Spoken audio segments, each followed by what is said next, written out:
21-year-old Lion King has another Penn State team geared for a run at the national championship.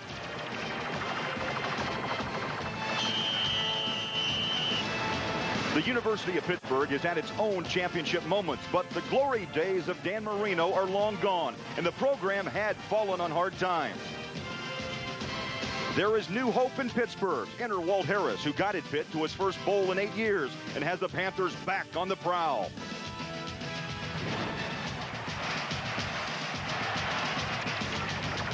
Penn State versus Pittsburgh. It's college football on CBS.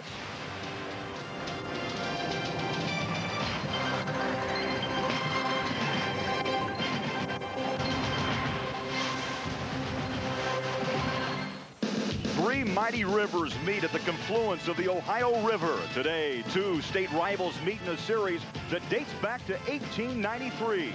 The Nittany Lions arrived in Pittsburgh looking for victory number 301 for Joe Paterno. The upstart Pitt Panthers traveled to the stadium via the same path taken by Tony Dorsett, Bill Fralick, and Mike Ditka. Live from Pitt Stadium, 8th-ranked Penn State takes on the University of Pittsburgh. And here comes Pittsburgh. Pitt Stadium sold out.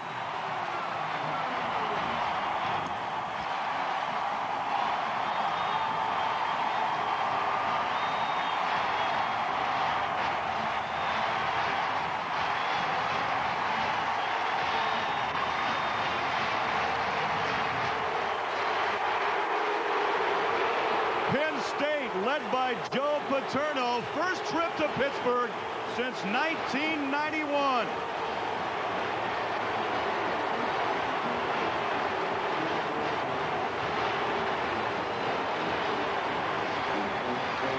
And hi everybody, welcome to Pitt Stadium in Pittsburgh. Glad you're with us. Craig Bullerjack along with Ed Cunningham.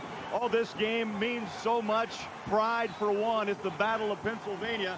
A lot of renewed interest, Ed, in this football program at Pittsburgh. Last year, 6-5, landed in the Liberty Bowl. In 1998, there's a new quarterback, but yet a familiar name to Pitt fans. Matt Lytle started 9 games in 1996, threw for over 1,200 yards. As a matter of fact, he is 12th all-time passing at Pittsburgh University.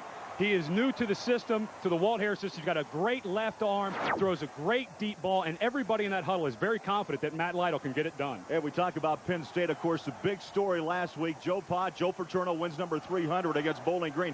However, there is a side story to number 300. Paterno rotating 2 quarterbacks. When they got to camp this year, everybody knew that Paterno would have to decide who his starting quarterback would be. Well, Joe decided not to decide. He's going with 2 quarterbacks. Kevin Thompson will get his 3rd start today, but expect to see Rashard Casey in the 2nd quarter. Thompson, more of a pocket passer. Casey will pull it down and run with it. One thing is for sure, both these guys can be productive. And we talked to Fran Ganner and said at the end of a game, if you had to decide who was your go-to guy, he said, I'd decide on game day. I'm not buying it. I'm saying he's going with Thompson. All right, for more on the rotating quarterbacks, we take you downstairs to our colleague, John Dockery. Doc? Greg, a new wrinkle this season for the rotating quarterbacks. The wristband for the first time to speed the 130 plays that Penn State has to call. The Messengers had too much to remember, too much to repeat. So now it's simple. A number means a play. So 192 might mean a short pass to the tight end. But getting that much information in a condensed form wasn't easy. The original, somewhat cumbersome, almost from wrist to shoulder. Now let me see. Play number 1, back to the booth, and Craig and Ed. Play number 1, guys. Play number 2 is weather conditions, Doc. Temperature 79, Ed. Humidity will play a factor, 66%. The wind about 8 miles an hour. Partly sunny day here in Pittsburgh. There's Joe Paterno, Joe Pa. 33rd year as the head coach, 49 years on this Penn State staff. Picked up win number 300 last week against Bowling Green, 71 years young. Walt Harris on the other side for Pittsburgh's 2nd year. And Ed, he preaches one thing: effort, every down, every play. He says this 98 team is not quite where 97 team was effort-wise. I expect him to be there today.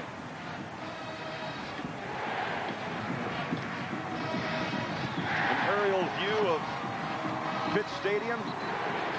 The Goodyear blimp, Spirit of Akron. Penn State will receive. They come in with a 2-0 record, knocking off Southern Mississippi and Bowling Green. Pittsburgh had knocked off Villanova in the opener, yet had last week off, an extra week to prepare for Penn State. Villanova, 1AA team. A lot of people would think, oh, they snuck by them. But trust me, Villanova is one of the best 1AA teams. Watching them on film, Pitt had their hands full. So that was actually a pretty good test for this young Pittsburgh team.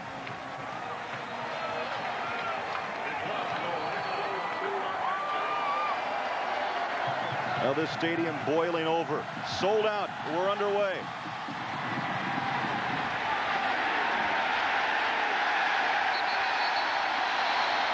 No return for Sam Crenshaw. Kevin Thompson starts at the quarterback, and as we mentioned, will rotate with Rashard Casey. Tailback is Cordell Mitchell, averaging 9 yards a carry. Some say he has a little bit of that Tony Dorsett in him. Up front, it's Wedderburn, McKenzie, Cole, Fagan, and Caruso. Wedderburn, the most talented at left tackle, was a former defensive lineman, now solidified at left tackle for Penn State. Nastasi, the motion man. Handoff. Mitchell breaks a big one, 15 yards to the 35.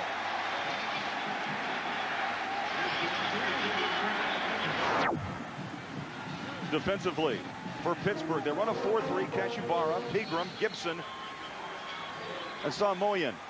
Jacobs, Clark, and Thompson are the linebackers. Great speed. The DBs, Creighton, Dinkins, Hornack, and Poteet. First and 10 again. Up the middle, big hole. Fumble. Pittsburgh at the 40.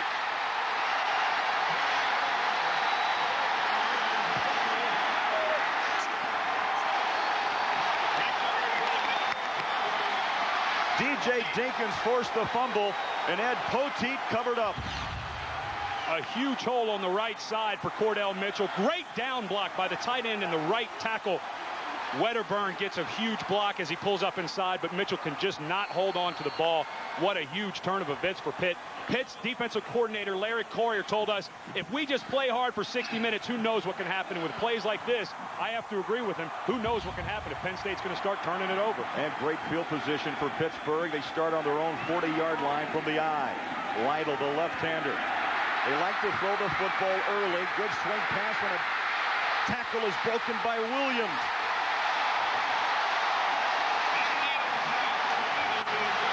Sean Lee, the free safety, saved the touchdown. 27-yard pickup for the freshman.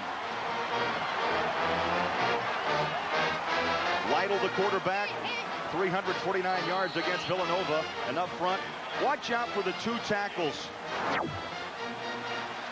Brandon Williams will start at the tailback. He just blew off a big 27-yard gainer. And the two wide receivers, Ketchen and Grimm. Up front, two JC transfers will protect him at the tackles, Brown and Hansen. And they will have their hands full. You have Brad Scioli on one side, number 5 for Penn State. On the other side, you have Courtney Brown, and all Big Ten defensive end. Those two young guys will be tested today. Pittsburgh on the move early. Not much there as they try the front.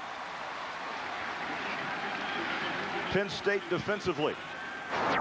And they've been hit early here on the football field. Scioli, Fleischauer, Jones, and Brown up front. The linebackers, Arrington, Short, and Morrison. And your DBs, Macklin, Lee, Fox, and King. Anthony King, number 19, will fly up from that cornerback spot. He has great run support from his cornerback position. From the eye, 3 wide receivers. Lytle, a 3-year letterman. Changing things up. 3-step drop, wants to run.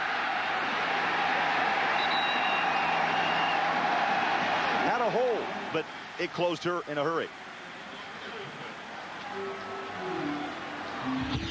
Penn Penn State blitzing from the left side. You see number 43 and number 11, LeVar Arrington. So Lytle says, well, you're going to blitz that way, I'm going to run this way. Not much of a pickup, but there is the speed of number 11, LeVar Arrington. We will see him all day long. A 230-pound linebacker who in high school ran a 10.78 100 meters. Throw out all 40 times. That is legitimate speed. And he's back home, a local product from the Pittsburgh area.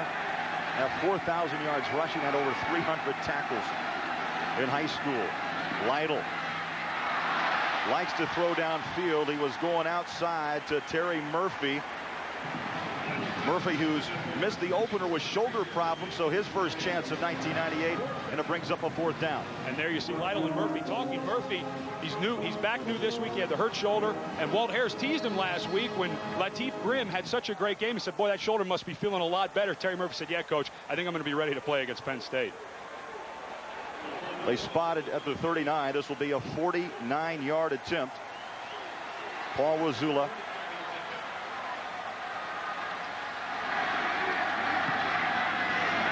Kick is up. Long enough, but he pushed it wide.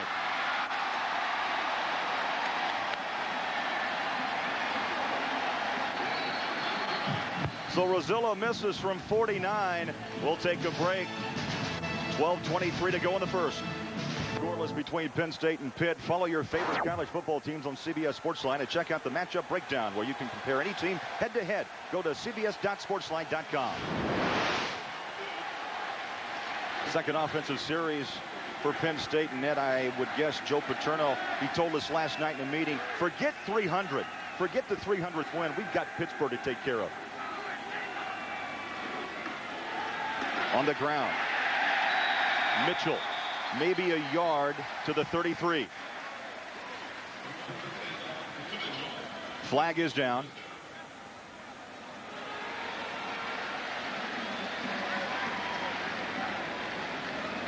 The Sun America virtual playbook will take a look at a play that Penn State actually ran during the fumble. It was just an easy student body left. You take it right. You go all the way back to the Green Bay Packers. You pull the left tackle and the center. Couple of down blocks. Wide receiver in motion is going to go up and block the free safety. Tailback is looking for just a little lane right off the butt of the tight end. And it was there on that fumble by Cordell Mitchell. That's a play they'll continue to go back to just because he fumbled. It was a successful play. Watch Penn State continue to go back to that well.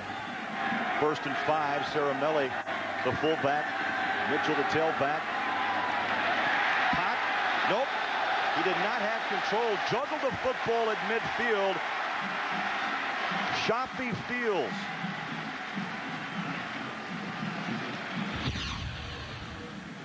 Let's see if Shoffey turned his head a little bit there. Lost concentration. Oh, he got it down. That's a catch. Bad call by the official. He had 1 foot down and had control of the ball. Paterno, he likes to walk. Great shape for 71 years of age. He'll walk a mile or two today. Huncho Brown lines up to the far side, the tight end. 2nd and 5. Oh, not much. Cordell Mitchell, the senior, met head on by Brian Jacobs, the middle linebacker, number 52. Brian Jacobs, number 52, has changed position. He's now actually playing outside backer. Great fill.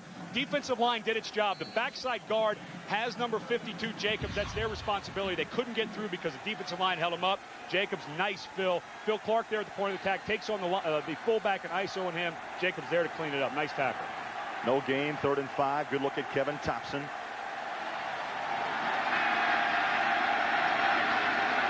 Five-step drop, good protection in the pocket. Contact, no flags. And the intended receiver, Shoffey Fields. Trey Clayton, the left corner, on coverage. Amir Purifoy, a true freshman that was actually offered a scholarship to Penn State, decided I'm going to Pitt, and he's making Penn State pay. Gets down low on the legs. That is very, very dangerous. You can see the wince on Thompson's face, but he's got a little gimp walking down that sideline. Pat Pigeon from his own 25. Tim Stein at the 13 and a fair catch. And so Pittsburgh will start deep in their own territory. Scoreless at Pitt Stadium. Penn State and Pitt.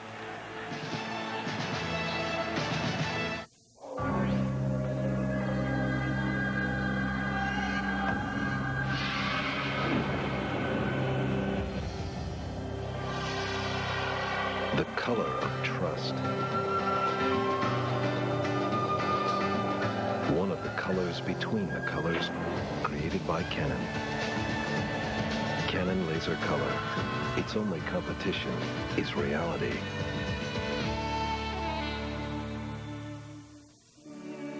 Could roses eventually cost a dime a dozen? Will you ever buy options on a rock star? Is there potential in the bob? One thing's for sure, opportunities abound. And every day we look at them through a microscope. Like a peak, let's get to work. Solomon Smith Barney. It began as the product of meticulous Japanese design, but it was sent to Europe for finishing school. It was tested on Austria's Alpine roads, refined on Germany's autobahns, and chased on England's racetracks. Now the car that's proven itself in Europe is crossing the pond. Introducing the all-new Infiniti G20. Born in Japan, educated in Europe, now available in America. A doubleheader on CBS. First, they're both undefeated.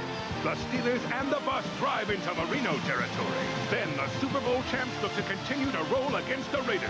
The NFL on CBS, the way it should be.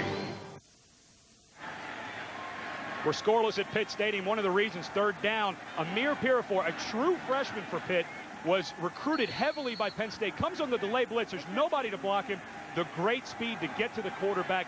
Kevin Thompson is dinged up a little bit. They got down around his legs, but it's that great speed at linebacker that Pitt got when they signed Amir Pirafor, the true freshman.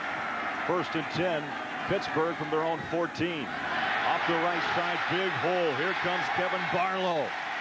Near the first down marker at the 25, Brandon Short, a Butkus candidate, preseason award candidate, made the stop. Well, he is Mr. Everything, number 43. He's the eyes and ears for Jerry Sandusky, the defensive coordinator. 5th-year senior. He's been around this defense for 5 years. You know, the continuity of these Penn State coaches. Jerry Sandusky's been at Penn State since he left high school. He's been there for 31 years. It's amazing. And that's why these guys are so well coached. 10-yard pickup, play action on first down. Catch is made. Terry Murphy will mark him at the 36. So back-to-back first downs for Pitt. Anthony King made the tackle, the right corner. Brad Scioli, number 5, who was a tight end last year, has moved back to the defensive line, and he's going to make life miserable for Matt Lytle. But Lytle puts it right on the spot, a deep out route. Again, we talked about Lytle's arm strength. He throws a great ball, and boy, is he happy to have Terry Murphy back at wide receiver.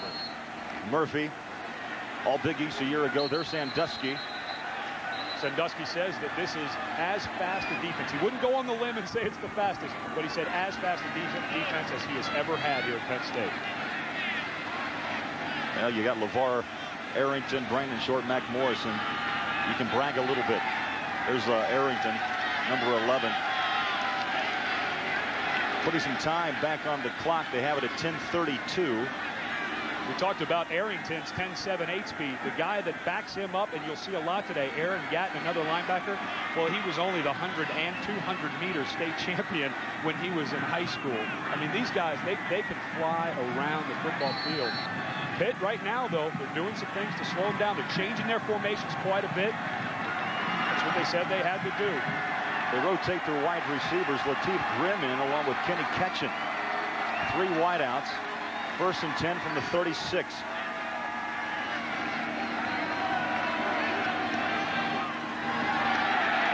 Boy, Penn State read that play from the get-go. Barlow nowhere to roam. Tackled down by Bobby Jones, the nose tackle. Here's where that team speed will kill you. Everybody says speed kills. Bob Jones on the left guard. Nobody came down to block him. He was completely unblocked. Pitt having trouble early on. You can't make those kind of mental errors, not with this type of speed that Penn State has on defense. Joe Paterno knows you start making mental errors against my guys are fast enough to come over there and make the tackle. Good job by Bob Jones recognizing the play, unblock, get upfield, and blow it up. Second down, 16, a loss of 6.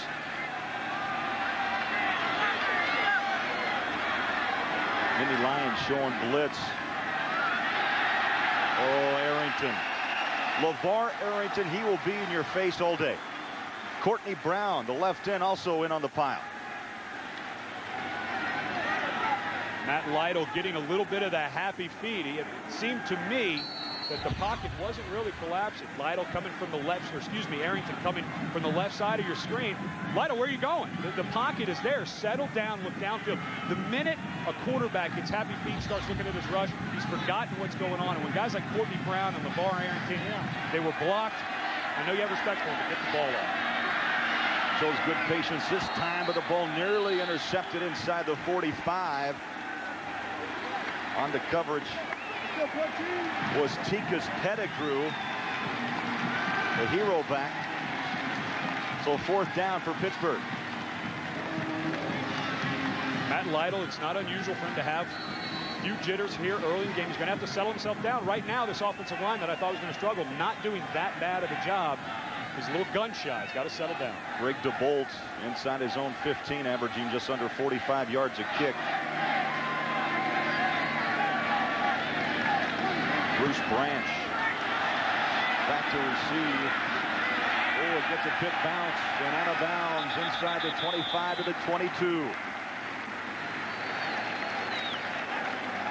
51-yard kick. We're scoreless in Pittsburgh. Scoreless in the first quarter. The Goodyear blimp is floating overhead today, providing our aerial views for the game. The Spirit is proud to be part of the celebration for the 100th anniversary of the Goodyear Tire and Rubber Company.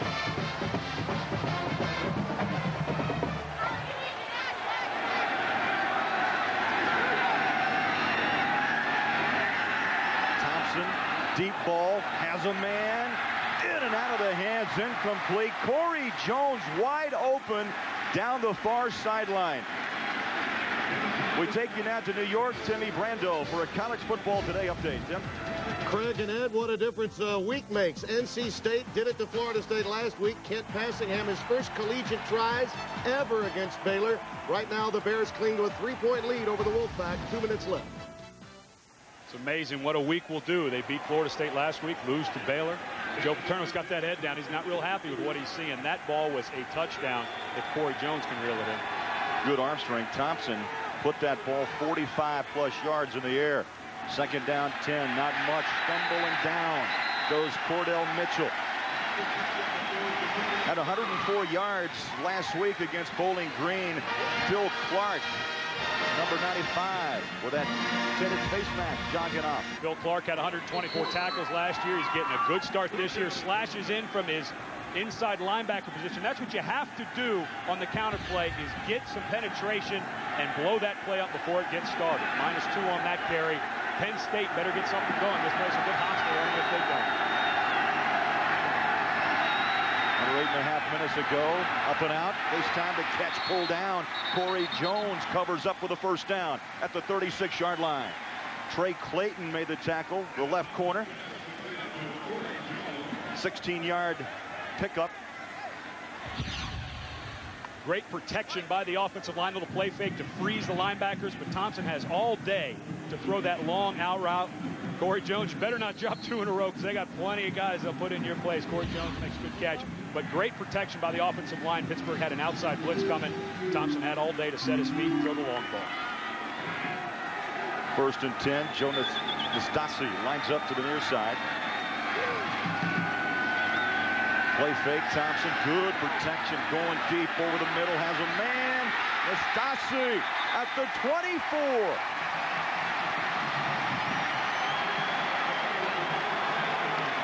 How about the play fake, Ed? Thompson sold it. You always have to honor the play fake when you're playing Joe Paterno. Paterno is always going to set everything up by the run. Bottom of your screen, Joe DeStassi, number 21, runs right by the cornerback, number 31, Hank Poteet, and the safety is not home. If that ball has just a little more air underneath of it, that's touchdown, but a great catch by Joe DeStassi. Double tight end, Huncho Brown, Tony Stewart, 1st and 10 from Pittsburgh's 24. They're going to take it outside. Mitchell flashes, stumbles, and is knocked down at the 18-yard line. Hornak was the first man to meet him, number 26. You get the feeling Penn State starting to smell a little blood, maybe. Penn State has a 90% success rate this year in the red zone. They're inside the 20. They are now in the red zone. They hunkered down. They've got those big offensive linemen. They can pound it at you, and with Kevin Thompson, they can throw it over the top. Thompson's starting to show me some things. Throws a pretty good deep ball, under through one, but wants that starting role all to himself. Mitchell hops and skips for a couple down to the 16-yard line. You know, and I would think for Joe Paterno, Rashard Casey, he must have much respect. We have yet to see Casey, but Kevin Thompson, very impressive. And if they rotate every quarter, you know, the question you have to ask is, what about rhythm? Rhythm, it's more on the player than on the offense. So that player has to get himself ready to play, to go in. But one thing that I liked what Kevin Thompson told us when we were talking to him was, when I'm in the huddle, it's my huddle. When he's in the huddle, it's his huddle. If we don't look at it that way, neither of us will be successful. So far, no problem. But again, Penn State 2-0 to start the season. Their best drive of the day. Big hole. Fumble. Do they call it?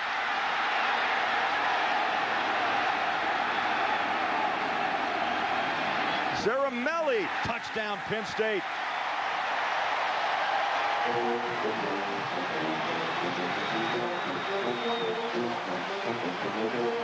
That will put another gray hair in the head of Joe Paterno, but a 6-pointer for Zaramelli. Mike Zaramelli, the fullback, great zone blocking at the point of attack. He found a seam. He's fighting his way in. Ball's loose. You know why he got that ball? You know why he got that ball? He's the 2-time powerlifting state champion in Pennsylvania. You don't think he's got some strength. He's got to tuck that ball away. That was not much of a hit by number 22, Kareem Thompson. Extra point is up and good, and Penn State on the road, up by 7. Well, Penn State has struck first. Zaramelli from 15 yards out. Poteet at the 1. Poteet flips and falls down at the 13-yard line. Let's go downstairs. John Dockery with more on Zaramelli. Doc. Craig, if ever a family and a player fit a program, it's Mike Zaramelli, the fullback who just scored on that play. He's been going to Beaver Stadium since age 6, and the family cars, well, they just eke Penn State. Joe Paterno and Penn State. Even the family dog, guess what it's named? Nittany. The family went so far as even to consider dyeing Nittany's white coat blue, but then decided against it. Boy, back to you. Nittany sure looks like a lion, doesn't it? What a bite. Pittsburgh deep in their own territory at the 15, down 7. Lytle, the left-hander, swings and fires. Try to hit the man across on the slant. That's Terry Murphy. Anthony King on coverage, the right corner. Quarterbacks coach for Pitt is Walt Harris, the head coach. We sat down with him, and Walt said, you know, a lot of guys claim they run their offense and things like that, but I actually coach the quarterbacks. I know what they know. I know what they're capable of, and it helps me call the plays for this offense because I'm so involved with the guys who call the signals. Chris Schneider in at the fullback spot. They flip it to Brandon Williams, the freshman. Williams maybe a couple. Fleischhauer got the tackle. Say Williams, an interesting story, only a freshman out of New Kensington, PA. How about this? 10.2 yards per carry as a high school running back. And you wonder why he was considered one of the top 10 running backs in the country. Another guy that you start to see the tide turn for Pittsburgh as a university. Brandon Williams, highly recruited by Penn State, decided to go to Pitt. What a nice snare for Walt Harris and his staff. Big third down for Pittsburgh, 3rd and 7. Lytle. He can run, flags are down, turns the corner, 20, 25, and a first down, but a flag is on the turf back inside the 10-yard line. Maurice Daniels, Mo Daniels, chased down Lytle.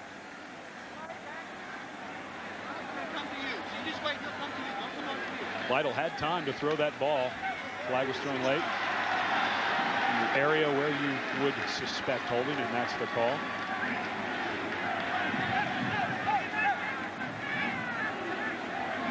Now, you played center. You never held. I almost cost the University of Washington national championship. Holding on the offense. Half the distance to the goal. Repeat third down. Pitt can't afford mistakes like this deep in their own territory. See protection early. Tackle call.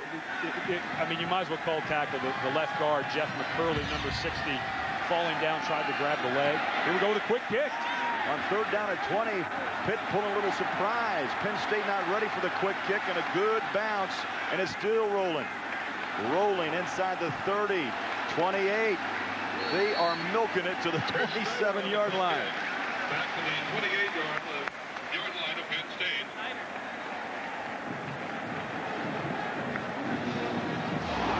Well, strap yourself in. The new season of Jag is about to take off. See why Jag is the fastest growing drama on television. Get ready for all new Jag premieres Tuesday on CBS. You know, I've never been a big fan of the quick kick. It's third down. You can still throw it down the field. Who knows? Get a first down.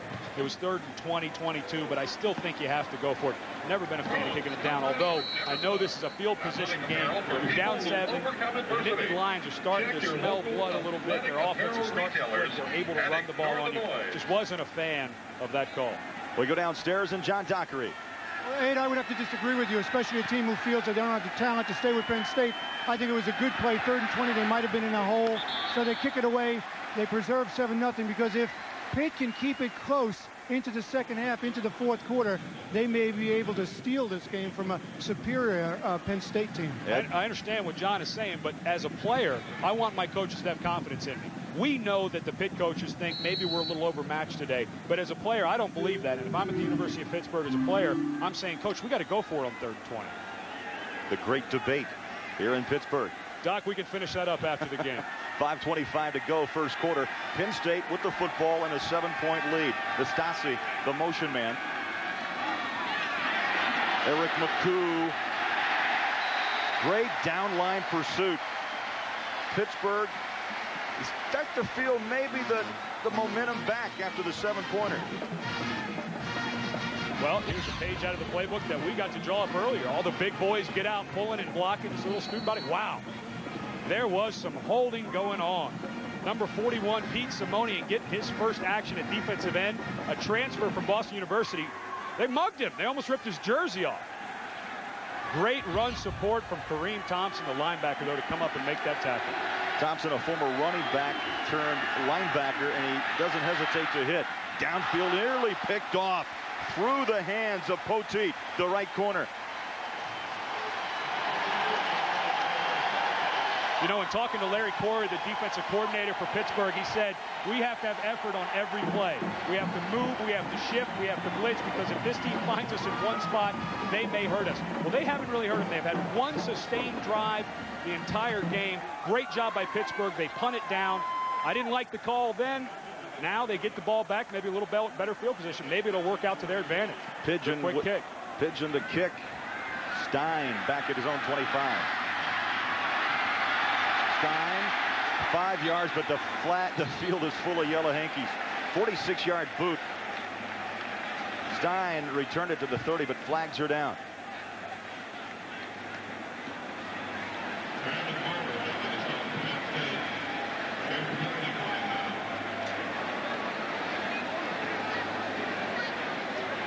Illegal block in the back is the call. Trey Creighton, number 7, I believe, is the guilty party. Illegal block in the back. Left side of your screen, 10-yard right penalty. there. You saw the tail end. You know, when you see a guy throw his hands up, like, I didn't do it, he usually did it, and that's what Trey Creighton was trying to do. Walt Harris has had trouble with his kicking game ever since he got here last year. They had 2 or 3 kickoffs returned for a touchdown. Their first game against Villanova, they had an 89-yard kickoff return. They had for a touchdown. They had a 48-yard fake punt, run in for a touchdown, and now they're going to back themselves up again, and they're right back in the same field position they were in when they did the quick kick on their last possession. So I still may come out on the right side of this argument is what I'm trying to say. We'll continue this debate. 4:29 left first quarter. Penn State with a 7-point lead. Lytle steps up, sideline catch, skips out of a tackle, and a big reception to the 35-yard line. Latif Grimm last week had a sensational game against Villanova at 192 yards, 3 touchdowns. The pressure is going to come again from Brad Scioli, the left defensive end, and Courtney Brown. They both meet at the quarterback. Little bit of, he hurt himself, it looked like a little on that play, but there's Terry Murphy. Wow, what a great, Latif Grimm, who had a huge game last week. What a nice addition to this offense, a junior college transfer. Throwing again. Catch. 49-yard line. Up, climbing the ladder. At least 3 rungs was Terry Murphy. I think the shoulder is fine. It didn't really show any bad effects on that play. When we met with Matt Lytle yesterday, so what are some of your strengths as quarterback? First thing he said is, I got a strong arm. He showed it there. That's a 14-yard out route. That is a long ball to throw across the field, and Lytle got it there on a string.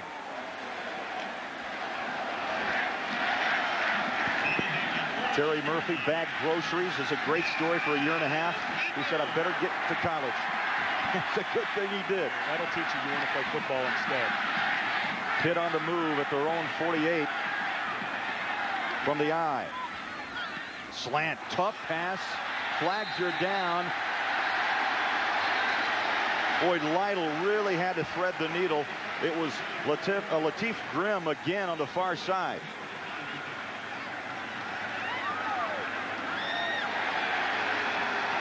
Believe they're going to get David Macklin on the hold. He was the one, you can see in his face that that's who they got, was David Macklin on the hold. They ran the quick slant route, a little late throw by Lytle. 10-yard penalty, automatic first down. Watch the right side of your screen, right as it comes into the screen. I believe you're going to see number 27. He's got a hold of Latif Grimm. You couldn't quite see it, but the official was there. Quick slant route. David Macklin was beat inside, so he grabbed a hold of Grimm's jersey. Nice drive by Pittsburgh. They're starting to get some offensive flow, and the whole reason is that man right there, Matt Lytle. He's putting together a really good first half. Had 349 yards 2 weeks ago against Villanova. Steps, fires back, dumps it off, has a man. Fumbled and recovered by Kenny Ketchen. James Boyd caused the fumble, and make no mistake about it, Penn State and Pitt, they're hitting each other. Chris Schneider, the fullback, trying to get the extra yards. He's going to take a great shot. Anthony King and number 6, James Boyd, puts his helmet right on the ball, but Chris Schneider is very happy that teammate Kenny Ketchen was there, Johnny on the spot, because he got Chris Schneider off the schneid, so to speak. You don't want to go back to the huddle after losing a fumble after a great game like that. Those are numbers on Lytle, 5 of 8, 77 yards here in the opening quarter, under 3 minutes to play. Penn State by 7. 2 seconds on the play clock. Lytle steps, far side up the ladder and down. Incomplete the call. Grimm, the intended receiver. Anthony King on the cover man, number 19, the right corner. They call him Hit King. He will hit you. He's got that extra chin strap padded, just to make sure you can take the concussion of a hit. There's another guy with that incredible speed we've been talking about. 10.48, 100 meter in high school. That is moving. Matt Lytle, I'm starting to notice his feet.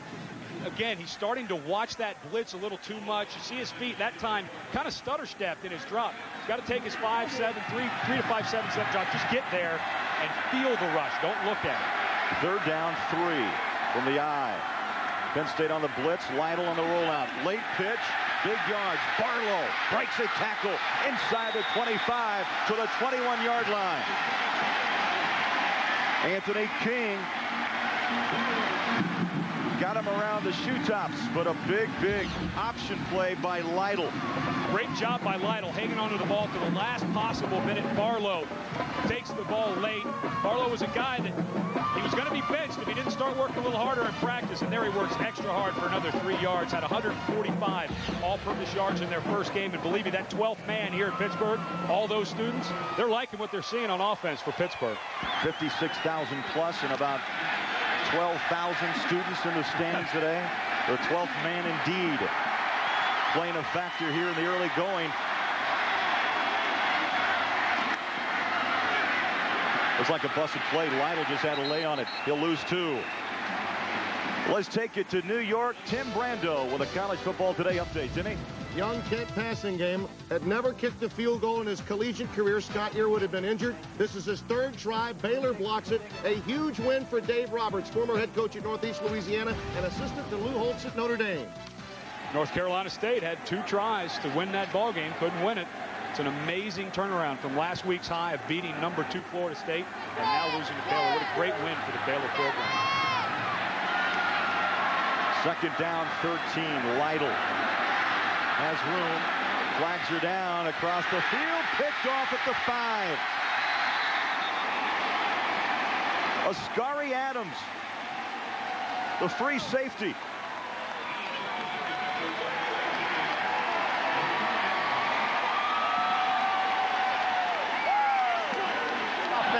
Penalty is declined. 1st down, Penn State. Nothing but a tip drill. Every team in America, all the way down to Pee Wee football for their defensive backs, does the tip drill. Lytle running for his life. Buys himself good time. That was a nice scramble by Lytle. And there's Ascari Adams. He's very lucky. Christmas comes early, I guess, in the state of Pennsylvania. Pretty good protection early on. There's LeVar Arrington coming from the outside. And Lytle buys himself time, throws back across the field. What a great job by number 24, the free safety, Sean Lee. Got in the lane. Lytle can't believe it. He had a great drive going, and now he's got to watch the guys in white come back on the field. That was a magnificent drive. Double tight end for Penn State. They're going to try to just open up a little passing room for Kevin Thompson.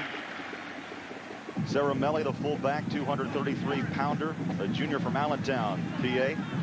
Wouldn't be surprised if Joe Paterno would be happy to run some time off the clock. I think he's had enough of seeing Matt Lytle run around and make some plays. So let's just start giving it to the big fullbacks and let the big guys up front go to work with Penn State. I mean, really, what has Penn State always done? They've always been able to run the ball.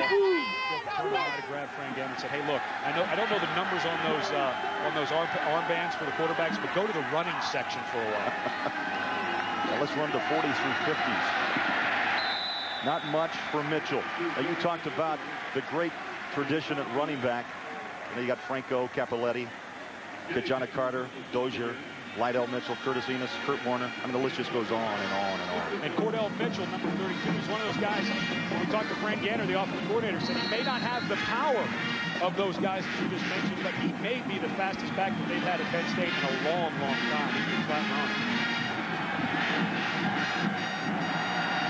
Final seconds ticking down, 1st quarter. They'll get the play off. Thompson goes up top to his tight end, Tony Stewart, at the 32-yard line. Hank Poteet put the hit on him. And that's going to end the 1st quarter with the score. Penn State 7, Pittsburgh nothing. We'll return to Pitt right after this message and a word from your local station. Pittsburgh, Penn State with a 7-0 lead thanks to a touchdown run by Mike Zaramelli. Penn State with the football, 1st down from the 32. Swing it inside, nicely read by Pitt's defense. Trey Creighton said, hey, don't fool with me. Trey Creighton was man-to-man on the receiver. Shawnee Field. So right away he sees that the screen set up, and when you're man-to-man, you just go follow that guy. It's a -8 play. Great job by Trey Creighton. Remember, he had that penalty on the punt return that backed Pittsburgh up on that drive a few minutes ago. He's making up for it. Great read by Creighton, though. When you're man-to-man and your guy backs off the line, you got to go get him because you know that screen is coming to your side. Okay, big day for Creighton. Engagement party after the game. Think he's nervous? Oh, not right now. He's not. Pitt clogs up the middle. And Ed, here you go. Let's try you out today. Here's our Aflax trivia question. Last week, Joe Paterno won his 300th game against Bowling Green. Who did he beat for win number 1? We'll let you just kind of sit on it, think about it. The scary part is that was 1966. Yeah. I wasn't even thought of then. You got a Penn State media guy. Look at it, son. Third down, play action. Deep ball. And overthrown by Thompson. He had a man, but that ball floated away. Sam Crenshaw. And again, Trey Clayton on coverage. Crenshaw had a step on Creighton there, but Thompson makes a mistake that he'll get teased by the other quarterbacks. You do not throw the sideline pass out of bounds. It's really tough to complete a ball that's 4 yards out of bounds, unless the guy's 7'8" can reach over and catch that ball. Pigeon back to punt at his own 11. Stein, good hanger, fair catch at the 25. And that's where Pittsburgh will start their first series of the second quarter. The Panthers down 7. We'll be back. Quit hogging the nuts. I'm not. R2. Not. Animal. It's a beaver. Give him a cashew. No. Beavers don't like nuts. Everyone loves Planters nuts. Fresh roasted taste, and they're cholesterol free. Oh, he's good. He's very good. Planters, relax. Go nuts. Well, look at you. Me. You are one delicious-looking pizza. Thanks a lot. And there's only one thing that would make you an even better pizza. What's that? If you were me. Funny. Get 2 Little Caesars pizzas with 3 toppings for just $10.99. Pizza. Investing is about to change forever. Introducing the new E-Trade, the #1 rated place to invest online, now open free to the public with 10 times more research, more tools, more power, free real-time quotes. Still from just $14.95 a trade, it's the hot new place to invest online or on Earth. E-Trade, someday we'll all invest this way. Epic movie making. Newsweek. Spectacular and timeless. Rex Reed. Fantastic offer. Sprint. Switch to Sprint, and Titanic on video cassette is yours. Titanic. A classic tale you're free to watch anytime you want. Switch to the best long distance, and we'll give you a certificate for the best movie of the year. Call 1-800-PIN-DROP for details. CBS Sportsline's got you covered. For the breaking news, scores, and stats, fire up the best sports coverage on the net.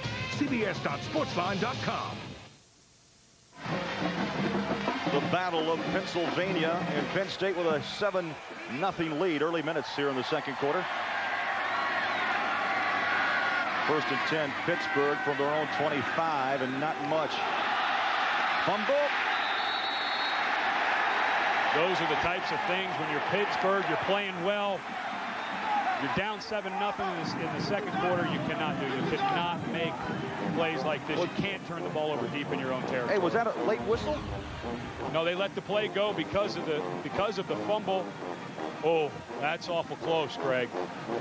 That is awful close to see if his knee was down. That's a shame if that's a missed call. Pittsburgh fighting for their lives out here. Awfully close call, but again, can't have mistakes like that deep in your own territory if you're Pittsburgh. You're outmanned by Penn State.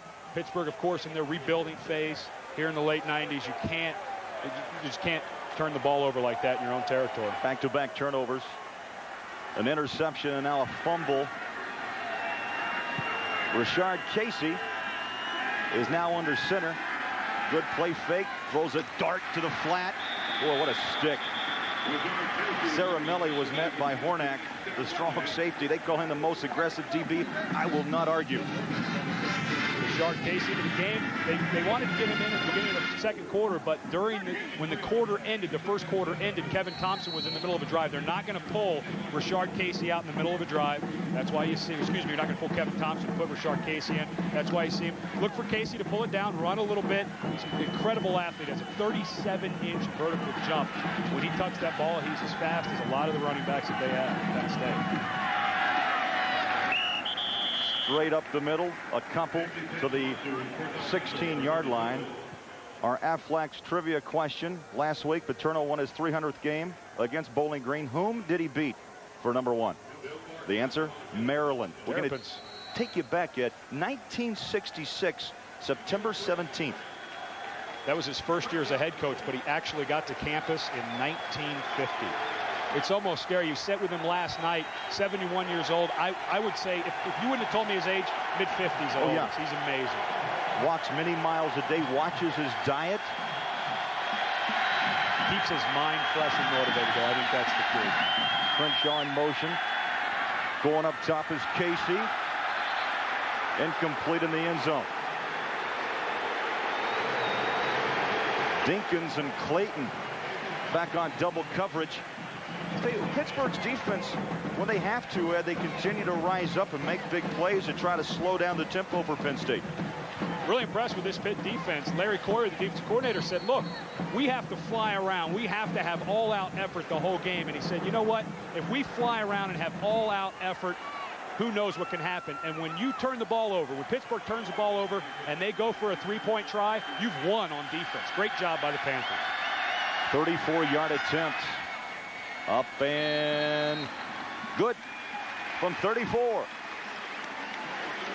So Penn State builds a 10-point lead, 11:47 to go in the half.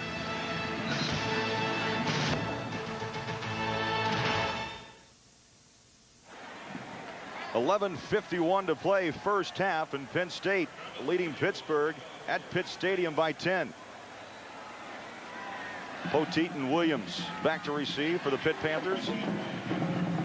Pitt needs to just settle down a little bit on offense. They've been able to move the ball. They're just killing themselves. They're their own worst enemy by making mistakes in their own territory when they're moving the ball with the fumbles and the penalties. Settle down. They've been able to move the ball. They need to get something on the board here in the second quarter. Good kick, but no return. 8 yards deep. Poteet takes a knee. Well, last year, Florida's Tony George turned the tide down in the swamp. This year, T. Martin looks to do something that Peyton Manning never could. That's beat the Gators. Tonight, it's NASDAQ college football as number 2 Florida visits 6th-ranked Tennessee right here on CBS. If you haven't seen Tennessee play this year, tune in, because it's amazing what Philip Fulmer and his staff down at Tennessee does. Every time they get a quarterback, they tailor-make the offense for their quarterback. T. Martin, obviously, very different than Peyton Manning. You'll see a lot of rollouts, some quarterback draws, a lot of fun to watch. Life goes on after Peyton. Yes, it does. And when you're number 6 in the country, it goes on rather well. Pitt at their own 19. Swing pass complete, but not much. Derek Fox made the hit. Juan Williams, the tight end, out in the flat, has his first action of the season. Had a knee injury, did not play against Villanova.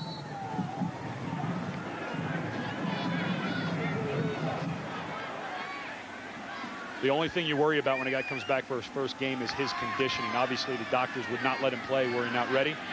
Juan getting his first action, had 2 weeks to heal up a little better for this game, but conditioning could be a factor, approaching 100 degrees down on that turf. Well, he was riding the bike Thursday, trying to get those legs in shape. Trying to throw the end slant. McMullen, the tight end, through his hands. You can see the anger in Matt Lytle's face. That pass was not intended for the tight end. They were running a slant route. The tight end released too early. Lytle said, come on, man, you got to let that one go. I got the slant route wide open for the first down. You know what, though? If I'm playing tight end, the ball's coming my way, I'm going to reach up and try to catch it, too. Can't be real mad at McMullen. 3rd down 10. Lytle steps and fires, connects at the 30, 31, spins out a tackle to the 36. Julius Dixon. His first catch of 98 from Oceanside, California. Aaron Gatton, the outside linebacker, finally Jerry wrapped him up. Sandusky must have so much confidence in those defensive ends. He only rushes 3 men. Good job by the offensive line to see it, fan out, give help on Scioli and Brown, and that gives plenty of time for Lytle to find Julius Dixon underneath. He fights for the extra yardage. Lytle has all day. See how he's able to set his speed. He was more confident in the pocket. That's the type of protection that they need to give him. Bo Jew, the right corner, had a good look, but just missed him. Lytle on a knee at the 31. That's a big loss of 6, maybe 7. Courtney Brown, the left end, made the tackle. Ricky Mendenhall, the fullback, goes to the right side of your screen and just gets absolutely plowed over by number 96, Bob Jones. Shucks him to the ground. Excuse me, that's 86, Courtney Brown. Great job by Brown just to throw Mendenhall. That's not easy duty. Mendenhall goes 230 pounds, but this Brown, I tell you, he's a player's first team All Big Ten last year with a broken thumb. Had that thumb in a cast the entire season, still came up with 12 sacks. 3 wideouts, 2nd and 16, nearly picked and caught at the 36. Now, we were talking during break, the bounces and the fumbles have all gone Penn State's way. First break of the day for Pittsburgh. Either Lateef Grimm ran the wrong route or Matt Lytle threw it to the wrong spot. No, he was just late throwing the ball.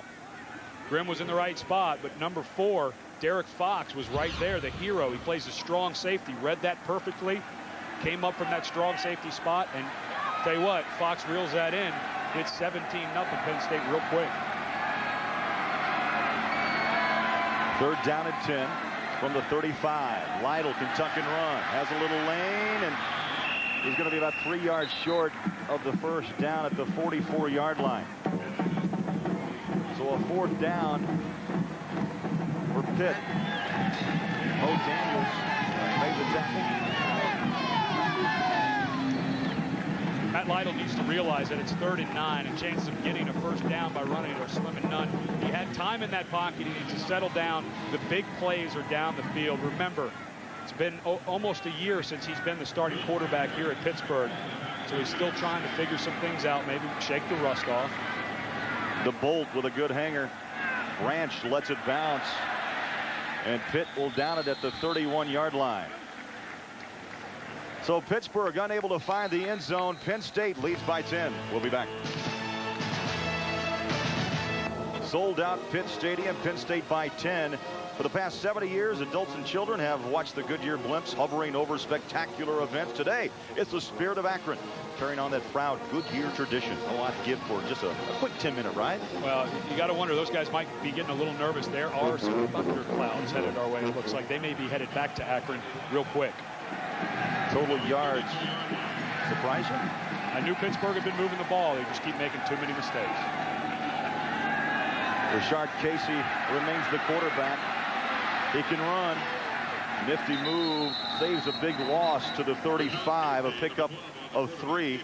Rashard Casey, the story, Ed, is great arm, great ability. Paterno says this. He just needs some luck, and he needs to run with the first-team front offensive line. When we were talking to Fran Gander, the offensive coordinator, said, you know, because of the heat in the first 2 games, he's always been out there with the second-unit offensive line, tight ends, and backs. There have been times where he's turned around and thought he'd see a running back and didn't see one because the guys were just riding up incorrectly. But Gander knows he's got to get Casey in there with his first unit to really see what he can do with the best players. Double tight end. Boy, big block, and Aaron Harris, he wanted to play last week, reconstructed right knee, ACL, in his first time back. And you can hear the Penn State faithful here, very excited to have Aaron Harris back. He burst onto the scene last year, had a great year until in the middle of October. They're playing Minnesota. As a matter of fact, it was 11 months ago yesterday that he blew out his right ACL against Minnesota. He's been fighting to get back, had a great year last year, over 600 yards before he got hurt. And they need him to be back and healthy because, remember, in 2 weeks, they play Ohio State, the #1 team in the country, on the road, and you need a big bruising back in the horseshoe. Harris picks up the first down. Harris again. Nice little push off the knee and picks up a couple more to the 46-yard line. Well, when it comes to comedy, he rules. Kevin James stars in the show the TV Guide picked as one of its fall favorites, and it's got Jerry Stiller. The King of Queens premieres Monday at 8:30, 7:30 Central, right after Cosby on CBS. It's followed by the female version of the King of Kings. doubleheader. Eric McCoo checks in the Penn State backfield. I'd say Penn State is loaded in that backfield. McCoo, Omar Easy we have not seen. Mitchell. Aaron Harris is back.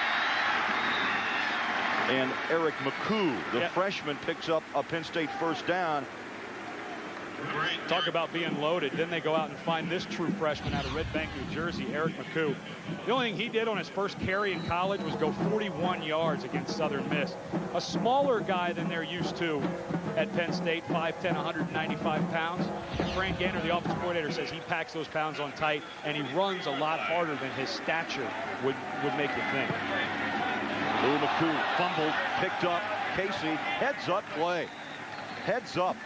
But again, the freshman lost the handle, nearly cost Penn State. It'll be second down 10.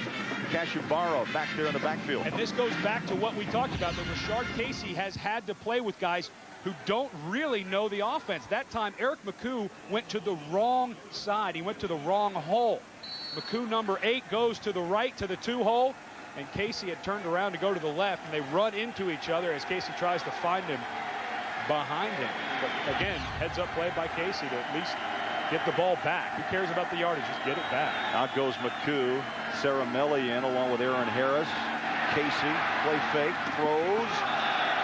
Incomplete. Saramelli says, nope, I got it, but incomplete. That's one of those, you know, let me hide it and scoop it and tell you I have it, but I really didn't catch it. You could see it from up here that it bounced about 4 yards in front of him. This isn't stickball. You're not allowed to hit it after it hits the ground. Lands on the ball. I guess it didn't hit that far. That was actually a nice try by Saramelli. There you see the arm of Casey. That's why they're so excited about him. No one knew how hard Rashard Casey could throw the ball, but Joe Paterno said Casey will do just that because he has such a snap on the ball, tends to throw it at people's feet. Big defensive play for Pitt, 3rd and 11. Casey pumps and then falls. It was Marlon Young, a right end, putting the pressure on. A 6-yard loss, and that brings up a 4th down for Penn State. Marlon Young led the Panthers last year with 5.5 sacks at 97.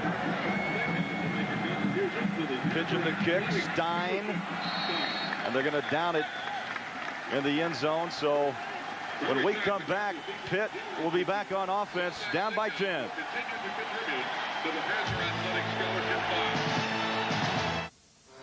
At a time when computer companies were building walls of incompatibility, one company envisioned a world without boundaries. They began by building high-powered workstations. Soon their servers became the backbone of the internet and corporate networks. Today, Sun Microsystems has created technology linking all things electronic. Where do you find companies whose brilliance lights the way? Exactly. NASDAQ.com. Up first in the Bud Light battle of the ladies' bands, the Fishmen!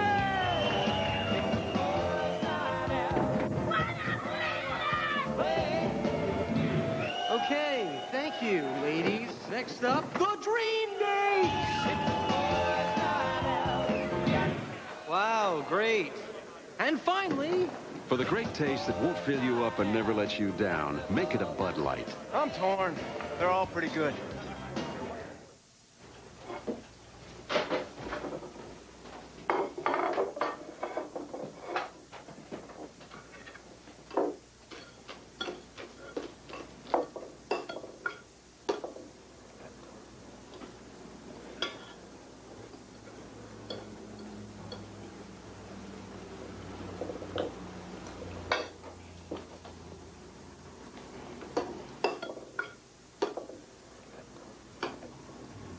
An altar boy is accused of killing an archbishop. A victim in this case is my client.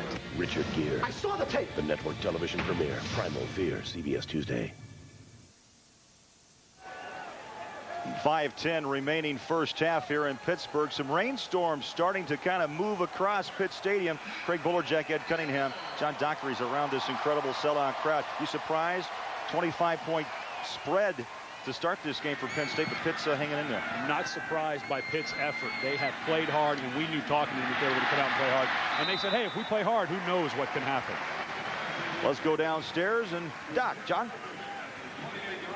Craig, you hit on a good point. It's clouding up here. There may be some rain, and if it cools down, it would certainly help Pitt, because heat, it was close to 100 degrees here at the start of the game, certainly favors Penn State. They're deeper. They have 2 and 3 players at each position. They're talented. And as you've seen, there's been a lot more substitution for the white uniform team, Penn State, than for Pitt. So as this game goes on, Pitt will wear down. Great point by Doc, because Pitt on the offensive line especially very thin. If they lose one guy, they're in trouble. If it starts to cool down, this could really help them on offense. Mendenhall, the fullback. Not much. Fleischauer made the tackle. Mendenhall, a redshirt freshman. He mentioned his size, a 6 foot, just over 230. You notice Pitt is taking their time on offense, and I think that's part of their plan today. They've been running the play clock down to 3, 4, even sometimes 2 and 1 seconds before they call for the snap. And Guarantee Lido was told, stay on the field as long as possible. Give your defense some rest, and let's try to control the clock a little bit. Penn State showing blitz, 3rd down and 2. Lytle tucks and runs, slides for the first down at the 31-yard line.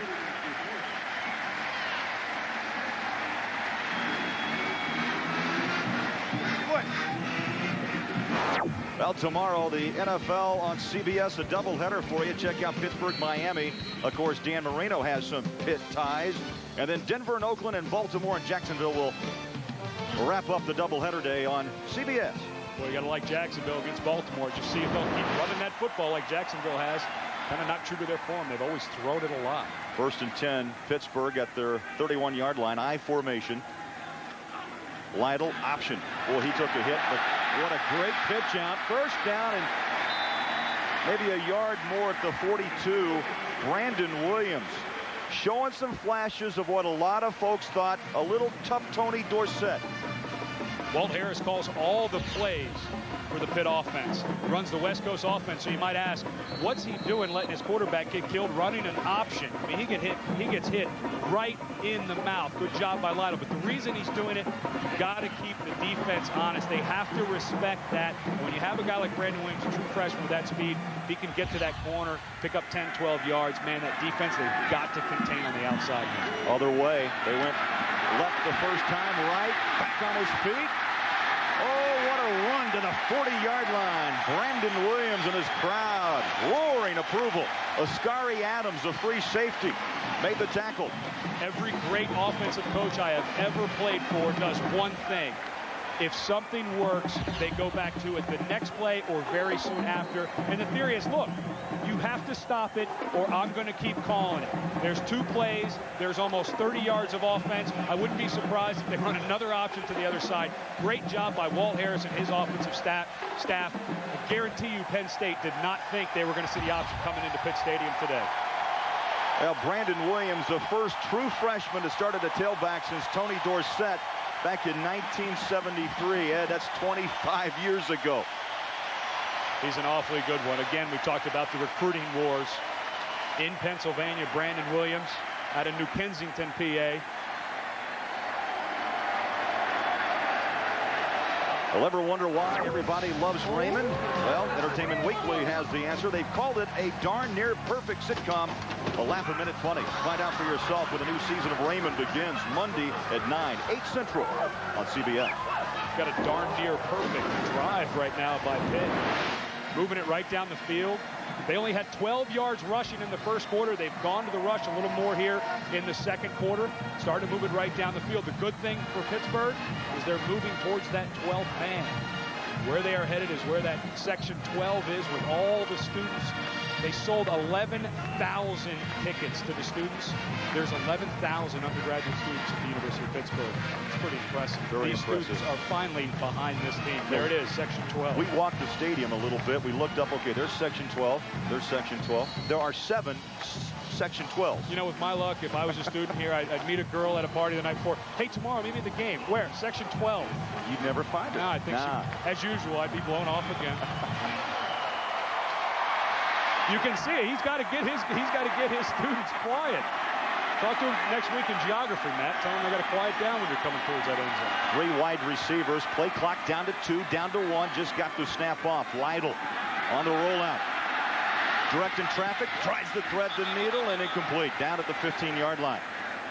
He was looking for Grimm, his big play man, 2 weeks ago against Villanova. Adams, the free safety, right there, though, on his back hip. Lytle trying to make things happen, moving out of the pocket, running parallel to the line of scrimmage. Seems to be settling down. The one interception was just a great play by Sean Lee, the free safety. Tried to make something happen deep in their territory. Again, those are the type of mistakes when you're Pittsburgh that kill you, but otherwise statistics, he's having a fairly good day. Just has finally maybe settled down a little bit in the pocket. Good look from behind Lytle after a one-play rest. The freshman Brandon Williams back into the tailback spot. Lytle fires and guns. Flags are down at the 31-yard line in the hands of Kenny Ketchen. But it looked like David Macklin may have been over his back, and flags are down.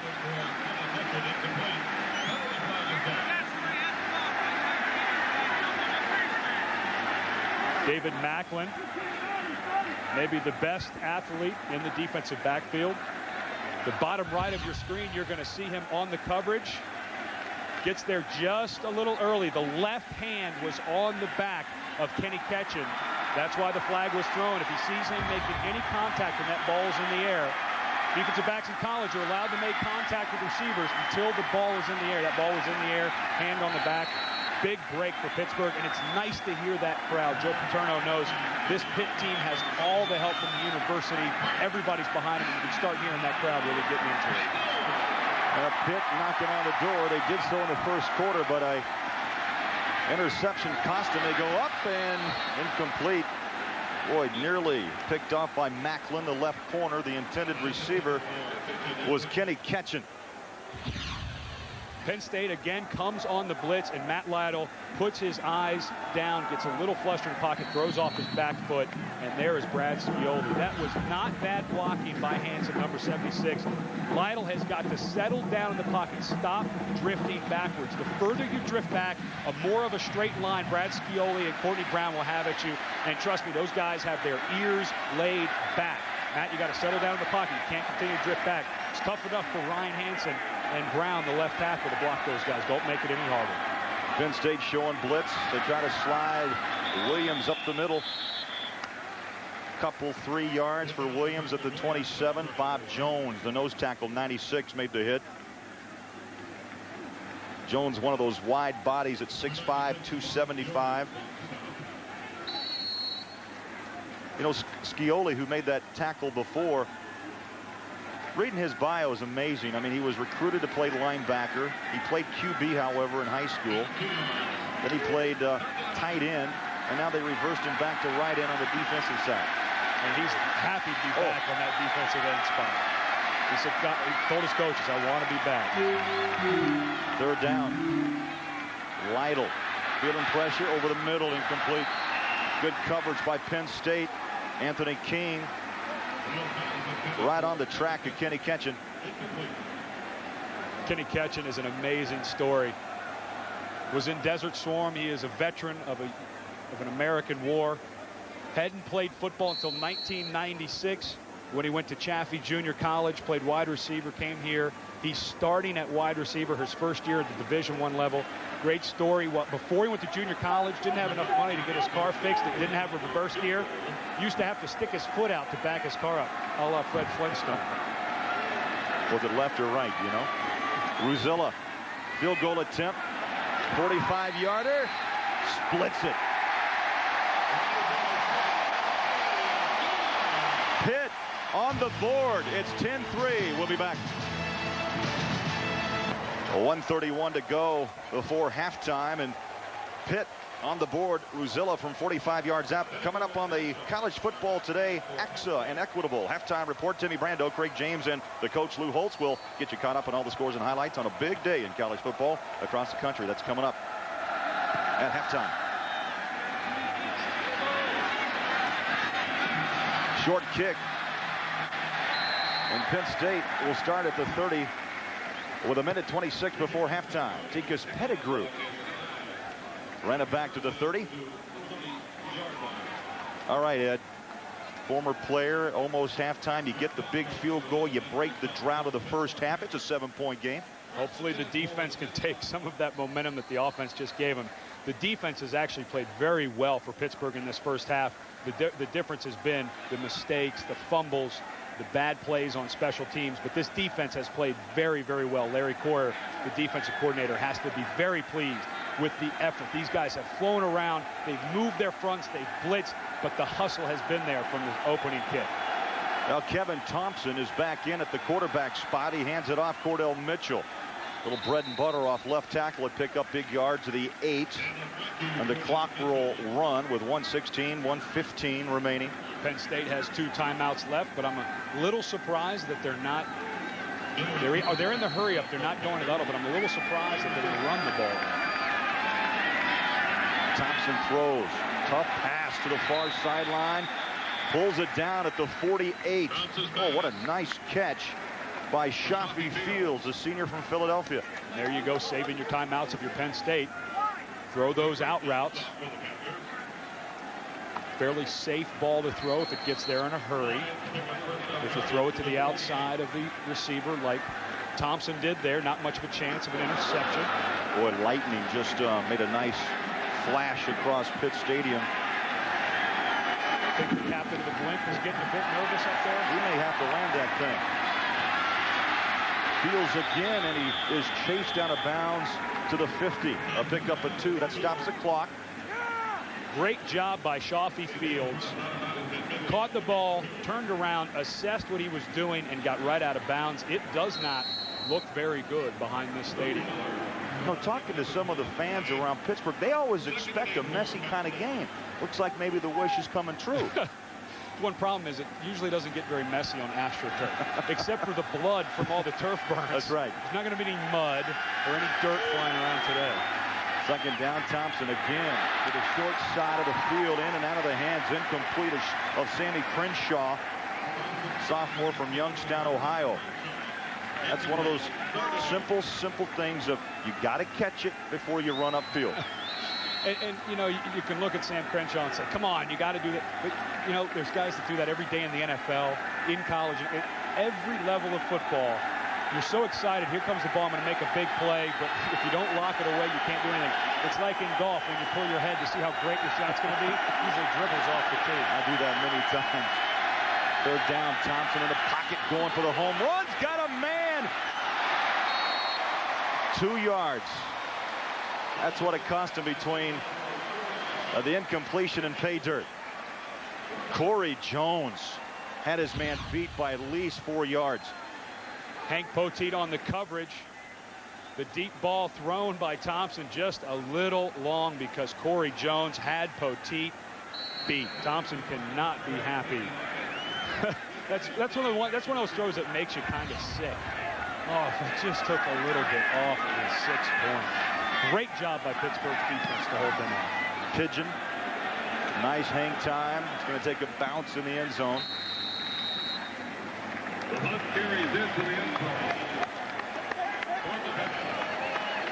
On the new CBS Monday, Brian Benben stars in an outrageous new comedy. TV Guy says Benben is hilarious. Find out why. Check out the series premiere on the Brian Benben Show this Monday at 9:30, 8:30 Central, only on CBS.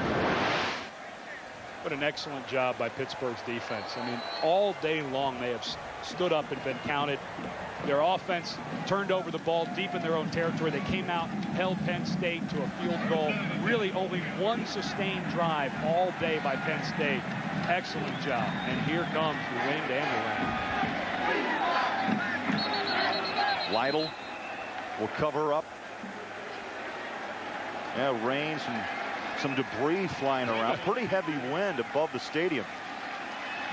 Now, although the cooler temperatures will help Pitt, Pitt relies heavily on the pass, and if it gets too windy, that could have a big effect on their passing game in the second half. As the wind blows, you hear the roar from Section 12, the 12th man, 11,000 strong in a sold-out Pitt Stadium. Penn State with a 10-3 lead And now as Penn State reaches their locker room door, you can hear the 12th man with a They've got to run boos. right under the student section here at University of Pittsburgh. It's halftime, 10-3 Penn State. We go downstairs. John Dockery with the coach. All right, guys, let's go. Okay, Joe, I know you're anxious to get inside, but how would you describe the first half? Oh, we're so sloppy offensively. We just uncoordinated. Had a lot of good opportunities, overthrew passes, kicked the ball around a couple of times. I think we're playing pretty good defense again. That option hurt us a little bit. We get that straightened out, but we're playing it. They're playing hard, spirited football, Pitt, and we got to just turn it up a notch. Okay, good luck, Coach. Craig, back to you. All right, thanks, Doc. Thanks, Joe. That's the end of the first half. Penn State leads 10-3. Timmy Brando, Craig James, and the coach, Lou Holtz, will be along with the College Football Today AXA and Equitable halftime report after this message and a word from your local station.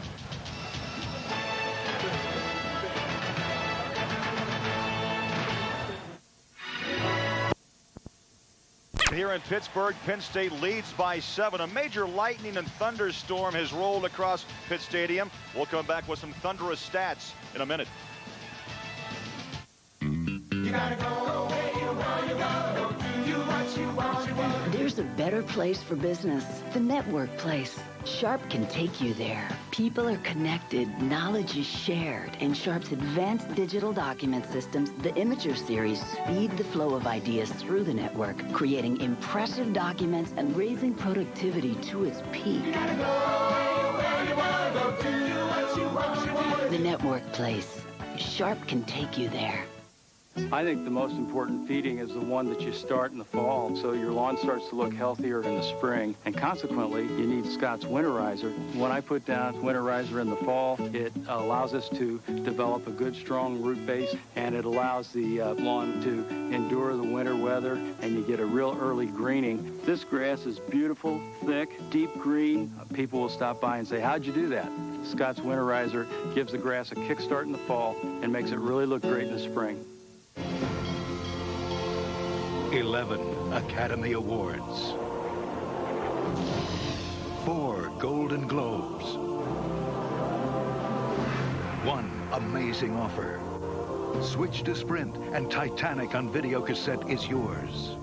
Titanic, a timeless tale you're free to watch anytime you want. Switch to the best long distance and we'll give you a certificate for the best movie of the year.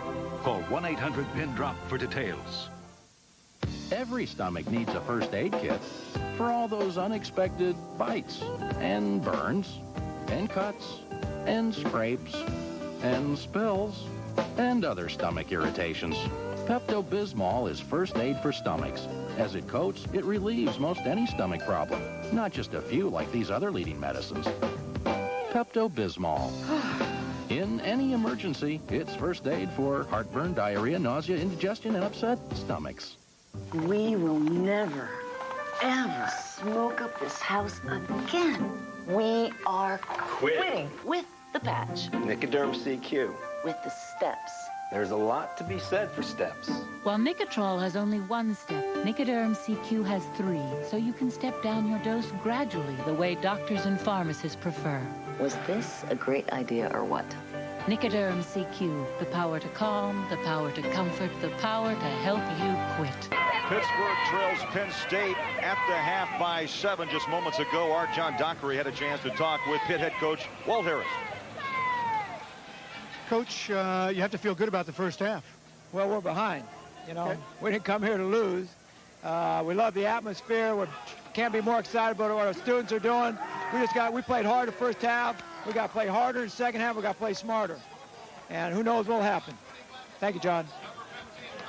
That's what we heard all week long. They didn't know what could happen if they played hard. That was a happy coach because he got a great effort in the first half. Yeah, the 25-point spread before the start of the game. He's down 7. Yeah, he wants to win, but he has to feel good what's happening here at Pitt Stadium. Let's take a look at our halftime numbers brought to you by Coors Light. And just break it down. The score, it's 10-7. Obviously, Pitt very much in reach of what could be an upset in college football. The thing that jumps off the screen to me is the time of possession. We saw in the first half, Pittsburgh was very happy to let the play clock run down to 3, 2, and even 1 second before they snapped the ball. They obviously wanted to keep their defense off the field. The only thing that hurt them was that turnover deep in their own territory. Pittsburgh has got to be very happy with their effort. I guarantee you Joe Paterno gave a tongue lashing to his team for their effort because they looked a little sloppy, good on defense, a little sloppy on offense, but Walt Harris very happy with the effort. As we look at Walt Harris, Joe Paterno told Doc, we've got to work. And I was surprised. He said we got to work on the option.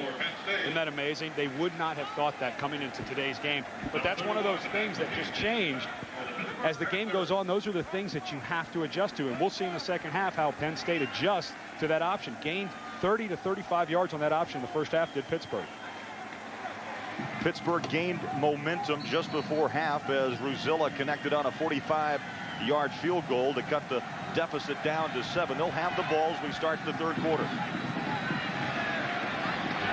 Poteet at the 5. Poteet at the 20. Poteet to the 27-yard line. Would have picked up 10, maybe 15 more, but a nice shoestring tackle by Matt Joyner. And you remember, Poteet, he's got that running back experience and some good feet. You know, Hank Poteet wanted to go to Penn State. You know why he didn't go there? Because they wanted him to play defensive back. Well, he's playing defensive back at Pittsburgh. Things are working out pretty good for Hank. That's a more natural position for him. Has a chance to play on Sundays at that cornerback spot. He's a great athlete. Just showed it there. 23-yard return by Poteet. There's Lytle's numbers. 9 of 18, 108 yards, and the 1 interception in the first 30 minutes. Penn State showing blitz. Pitt will start on the ground. Nice little jitter step move and into the 50-yard line. Oh, what a run. Macklin made the tackle on Barlow, a 25-yard pickup. You'd have asked me before the game, the weakest part of this Pitt team, it's the offensive line. Great blocking at the point of attack by them. They were moving bodies all over the place, and Kevin Barlow finishes it off. Again, Barlow goes 225 pounds. He's not going to go down. Look at him dodging those Penn State defenders. Macklin hanging on for dear life. Sean Lee, he's just dragging folks down the field. Mendenhall off the left side, breaks a tackle at the 40. He's at the 30 and out of bounds inside the 25 at the 23. Brandon Short bumped him out, the middle linebacker.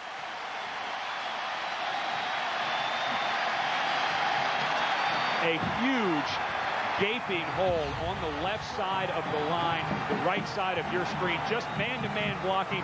Mac Morrison, the linebacker, number 31, ran himself right out of the play. Don't know what he saw out there. Possibly the pitch fake because of the option that they were so successful with early. Got scared of the option. Instead, they rip off a fullback dive for 26 yards. Rushing yards. 2 plays. They've already surpassed their first half total. 51 yards here on this opening drive on the ground. Lytle in the pocket, throws to the flats. You got to catch that football. That's money. That's money in the bank, and it's dropped. Barlow. Greg, I am totally down the middle on these games, but you know, I get angry when I watch plays like that. I looked out, I saw Kevin Barlow in the flat. Penn State failed to cover him. That was an easy touchdown. Kevin Barlow's got to make that tackle again. We go back. Penn State did it earlier. See him shaking his head, explaining to the coach. Yeah, coach had just turned around. But I get angry when I see things like that because Pitt's fighting too hard to make those kind of mistakes. That is 6 points if he catches the ball. Second down, 10, 2 wideouts. Backfield is split. Going back the other way, we saw it in practice. Williams is going to have to tuck and run, and he is just hammered down at the 36-yard line. Scioli really turned that play in, and then Courtney Brown put the hammer down. You have a little toss out to the running back. Lytle's just going to toss it real quick to his running back. But watch Lytle come over the top into a pass pattern. Penn State is at home. Excuse me, just a quick handoff. But Penn State stays home on the backside of it, and that is why Brandon Williams had to tuck it down. We saw that play practiced over and over again Thursday at practice. Great job by Penn State being disciplined on the backside and picking up that quarterback running out of the backfield. Third down, 15 from the 27 of Penn State. Good protection. Complete. Grimm. Close to a first down at the 12, maybe the 13. Anthony King, the right corner.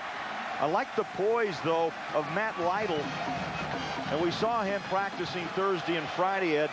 He just has a nice tight spiral on the down and out. He can hit you. It's tough to have a tight spiral when you get hit in the face like he gets hit here. I mean, he gets nailed. You can't see it at the end of the play, but good timing. Latif Bream threw it right out of the break, and here you're going to see the hit on Lytle. Drug into the turf. Those are the ones that hurt when you start to get your shoulders rolled under. You see the helmet all cockeyed there. There's a timeout. 4th down when we come back. 10-3 Penn State. Drive by Matt Lytle, but yet Coach Walt Harris of Pittsburgh will choose a 30-yard field goal attempt by Ruzilla. Stein will hold at the 20. High snap, kick is up. 30-yarder, good. So Pitt trims the lead to 10-6. We'll be back. It is now 10-6 thanks to the foot of Ruzilla. He's connected on a 45-yarder just before half, and now from 30. And Ed Cunningham, nice drive put together by Lytle and company. And I like the call by Walt Harris. They had 4th and 1. It was decision time. Get the points on the board. It'd be a little depressing for the offense to drive all the way down there and come away empty-handed if you don't make the 4th down. Pettigrew and Crenshaw back to receive the kick. Crenshaw at the 9. Crenshaw at the 20 and falls forward to the 27-yard line. That's where Penn State will start up their first series of the 3rd quarter. We want to welcome Jim Delaney, the commissioner of the Big Ten, in the booth with us. And Jim, it's been an exciting week for Big Ten football, especially a man named Joe Paterno picks up win number 300. That was a great milestone. You know, Joe's a great football coach, but probably a better educator and sportsman. So we were really pleased for him. The tears flowed after the 300th win. Well, you know, I saw Dean Smith break the record 2 years ago, and Joe breaking, you know, the 300 mark, and it's got to have a lot of memories and a lot of meaning for these guys, so they show a little emotion when it happens. Jim, when they came into 92 Penn State into the Big Ten, what did you think Joe Paterno was going to bring, and has he been successful in doing that for your conference? Well, he's been a successful leader of a great program, number one, but from my perspective, I don't think there's been a bigger advocate for our conference than Joe Paterno since Penn State joined our league, and he's been a great exemplar for support of college football and intercollegiate athletics generally. I know that he's made a terrific contribution in a short time. It's good to have around, isn't it? Yeah, he's a terrific man. Jim Delaney, commissioner of the Big Ten, thanks so much for your time. Thanks for coming by. Thank you. All right. Jim, appreciate it. Well, we check out at the Big Ten, Purdue, Joe Tiller and company. An Ohio State, could that be? 3rd quarter, Missouri. Corby Jones, look out. A couple guys from Ohio State were popping off earlier in the week about how they were going to go after Corby Jones.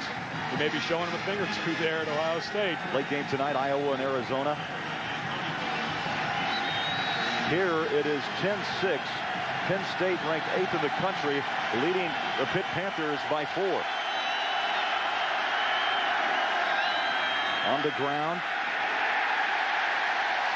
Mitchell, no. Marlon Young led the charge.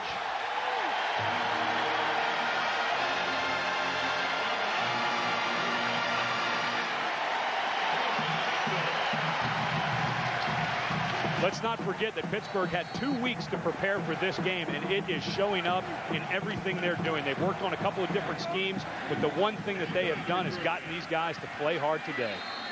Another fine kick by Pigeon, and it makes Stein pedal back to the 11-yard line. We'll come back. 3rd quarter, 10:51 to go.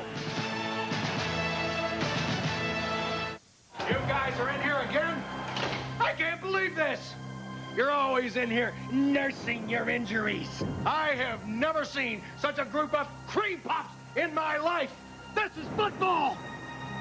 I need guys that can play. Man, I thought he'd never leave. For the great taste that won't fill you up and never let you down, make it a Bud Light. Hot dog, anyone?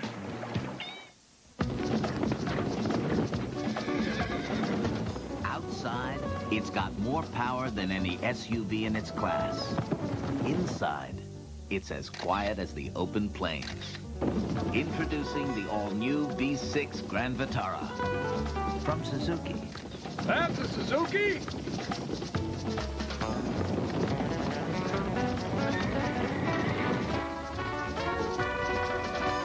I hope she got my good shot.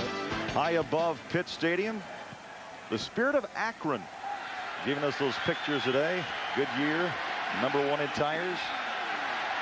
Good year, but bad day. I would not want to be in that blimp with that lightning out on the horizon. Yeah, they are battling the weather, but continue to give us some fine shots above. Lytle on first down. Ball batted up for grabs. Taken down.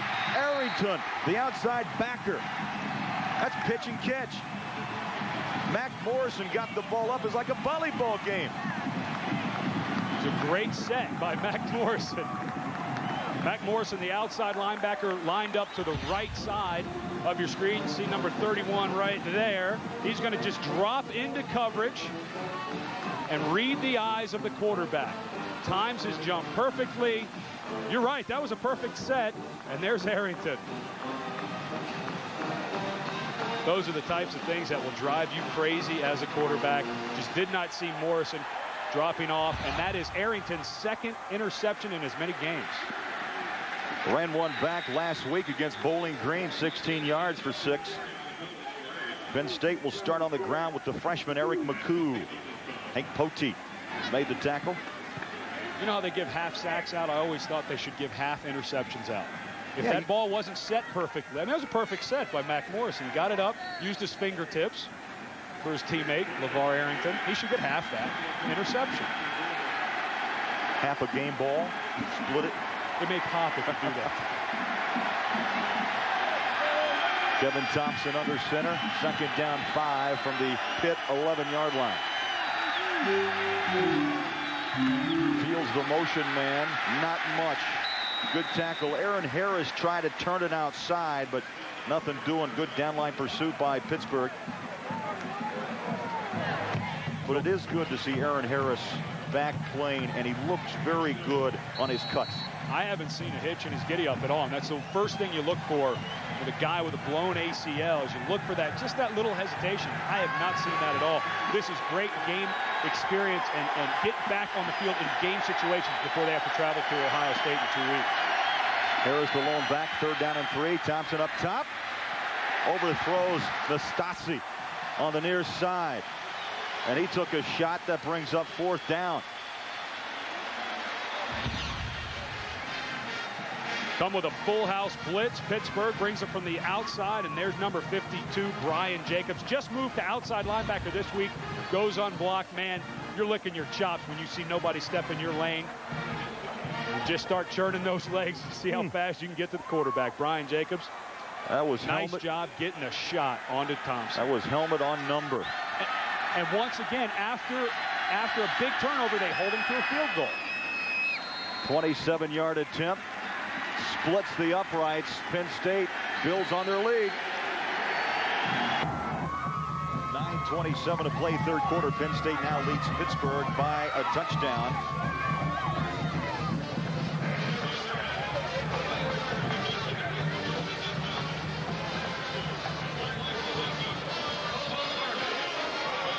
Ed, the feeling on that Pittsburgh sideline must feel good. You lose it on a turnover, but yet only lose the 3. That's twice that the defense for Pittsburgh has come out with their backs up against their own end zone and has held the Nittany Lions to 3 points. That is a victory in the eyes of every defensive coordinator.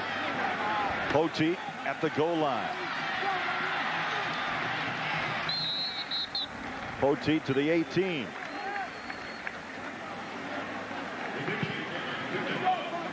Well, today's NASDAQ Scholar Athlete is Andrew Grishow of the University of Pittsburgh. 5th-year senior, Ed, majoring in communication. He wants your job after it's all said and done with a 3.45 GPA. Well, he's a little busy today. I don't think he can be out here because he is in amongst a bunch of inexperienced players. Andrew's a 3-year starter in the middle of that offensive line for Pitt. Trust me, he's got his work cut out for him with all the blitzes that Penn State throws at him, all those new offensive linemen around him. He's a little busy today. I think I can sit pretty tight right now. He calls all the blocking schemes for Pitt's offensive linemen. They're going to start it on the run, and it's right up the gut. 26-yard line to pick up a 6. That's pretty simple football. Ricky Mendenhall picks up 6. It's my guy takes on your guy. Well, we've already talked about Andrew Grishaw. Here he is in the middle of your screen. Brandon Short, the middle linebacker, is going to blitz to the backside A gap. Grishaw's right there to meet him and drives him out of the lane. Good job by Andrew Grishaw. Got underneath the pads of Brandon Short, and that's why Mendenhall had the seam to bust it up in there for 7 yards. One of the co-captains offensively for Pitt. 2nd down, 3. To the 29. Fleischauer made the tackle. It's a good thing there's not a head inside. After what we saw at halftime, what happened to Freddie Mitchell out at UCLA, I don't think we need anything that gruesome in our game. Boy, that's a tough break for UCLA. That true freshman was a heck of a football player. With what they can do in surgery now, he'll be back. But man, was that tough to watch. 2nd down. About a yard. Is there some confusion amongst who's going to run the chains out? Hey, guys, it's always on the other side of the press box. Just look up, find the press box, and you'll find the chains. Oh, it's close. Oh, give it to Pull. First down by the nose. Pittsburgh came out in the first half. They threw the ball, they threw the ball, they threw the ball. Now they're having great success running it. What a great game plan by Pittsburgh. They've changed up their formations, done an excellent job of throwing different things at the Paterno's Nittany Lions. And let me tell you something, these guys are on their heels a little bit for Penn State. And you can see why Joe Paterno has a little concern on that face. This Pitt team, coached by Walt Harris, has come out blazing today. 1st and 10 from the 29. They're going to stay on the ground. A yard off the left side to the 31. They'll start your Sunday off the way it should be with the NFL Today presented by Southwest Airlines. Join Jimmy Nance, Marcus Allen, Brent Jones, and the coach, George Seifert, for the latest on what's going on around the league. And keep watching CBS throughout the day for the NASDAQ halftime report as our New York crew keeps you on top of the action of another busy Sunday around the league. They keep those guys working, don't they? Man, they got to watch a lot of TVs. 2nd down, 8. Little draw play, big hole, but it closed in a hurry. Mendenhall to the 37-yard line. Let's go to New York City. Timmy Brando with a college football update.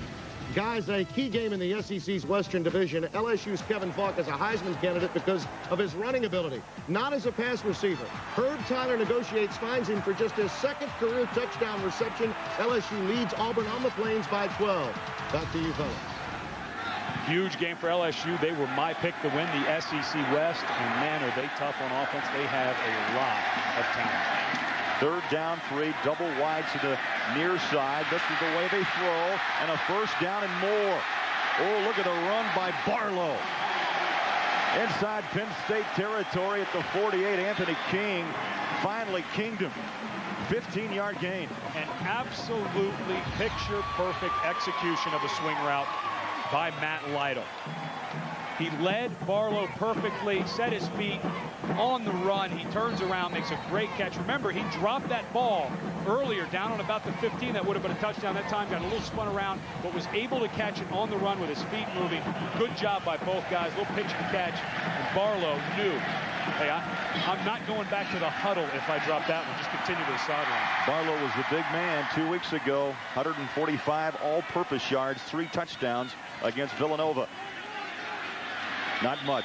Barlow stopped in his tracks, maybe a yard to the 46-yard line. Fleischauer, the left tackle, number 95, made the tackle. Fleischauer able to keep his helmet on during that play, which is good for him. He had to stick his nose in there a little bit. He was the guy who lost it about 3 plays ago. Ed, you look at Penn State's defense, pretty impressive numbers through the first 2 ball games. Defensively, they have allowed 1 touchdown so far through 10 full quarters this season. It's amazing, as well as Pitt has moved the ball, that they haven't been able to stick it in the end zone. Maybe this will be the drive. 3 wide receivers. 2nd down and 8. Not a good throw by Lytle. Behind Kenny Ketchum. But the one positive thing you're starting to see is Pitt has the blitz package of Penn State solved. Arrington came on a full-speed blitz there and got hit right in the mouth by Ricky Mendenhall, the fullback. Stopped dead in his tracks, and that gave Lytle time to throw it. She mistimed a little bit, threw it behind his receiver. But good things are happening up front for Pitt right now. We said they were going to struggle at the defensive ends of Penn State. We're going to be in the backfield, and they've really settled down and done a nice job. And I think that's because of the running game. Third down. Lytle in trouble. You just talked about they pinched in, and guess who? Scioli. I guess they heard me. A little angry. Yeah, that guy doesn't think we're playing too well, so Brad Scioli, the former tight end, comes blazing from that left defensive end spot, and Matt Lytle is running for his life. Whoop, just a little inside move. Hanson, number 76, a junior college guy at the right tackle spot, has probably never seen somebody as athletic as Brad Scioli. Man, was that a nice move by Brown. The Bolt, good punt down to the 25. That's Bruce Branch, breaks it at the 40, down the sideline, flags are down, and he's bumped down at the 45-yard line. Electrifying run. The Bolt, the punter, actually had to come up and make the tackle. 33-yard boot, 19-yard return. But a flag at the 36. They're going to bring it back. Big break for Pitt. One of their Achilles heels has been, since Walt Harris got here, is their kicking game. And that's because of a lack of depth. You know, they just don't have a whole lot of bodies here. They're low on their scholarships, and it's hard to put together solid. In the back, during the return. It's hard to put together solid coverage teams. You know, you got to get your starters out there. They're tired from playing all the time, so you want to be able to get some backup guys. Matt Lytle and Walt Harris, who is his position coach, having a discussion.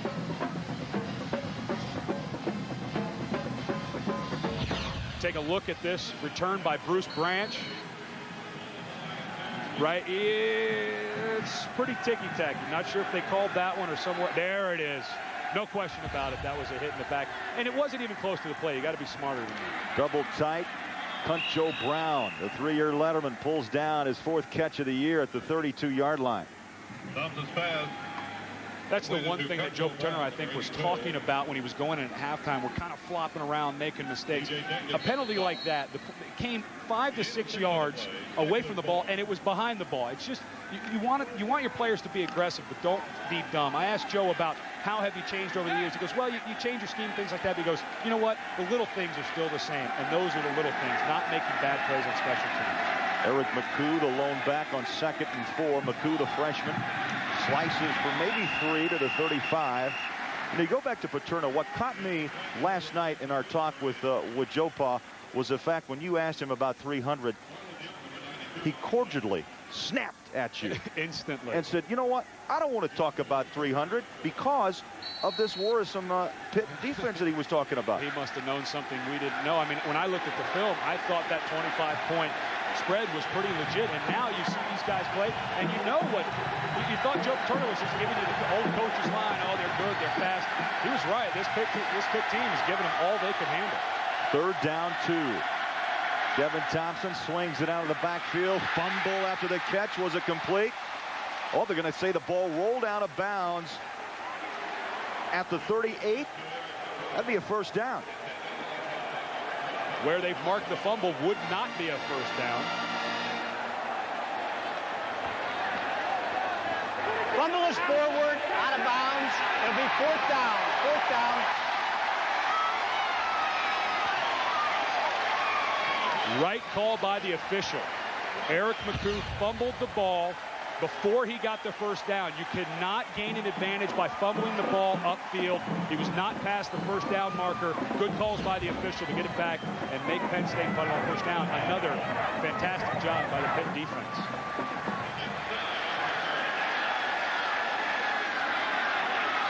Pigeon will punt. Looked like Pitt was short of man, and Race Corey, looks like Trey Creighton had a run on and called the timeout. Well, CBS Premier Week kicks off Monday with an all-new lineup. First, it's the season premiere of Cosby, followed by the new King of Comedy, the King of Queens, with Kevin James and Jerry Stiller. Then check out Everybody Loves Raymond at a new time, followed by the Brian Benben Show and LA Doctors. It all begins Monday right here on CBS. the full lineup, and Paterno is not happy with his lineup. Walt Harris very happy with his patch together lineup. You know, he told us that he had to go out and get some junior college guys just to line up and play it. He's got some guys out there fighting and scrapping. Joe Paterno's main lines have their hands, because there are a lot of people in this country right now in shock at what is going on in Pittsburgh. What a great job by Walt Harris. He sold the university on this program. Steve Peterson, the athletic director, we had a nice long talk with him yesterday. He's in there helping. He's in there. He's a former recruiting coordinator, the athletic director of Nebraska and Tennessee. He knows what it takes to win. He's going to be patient with this program. But when they keep playing like this, the wins and losses will take care of themselves. Stein underneath it at the 27.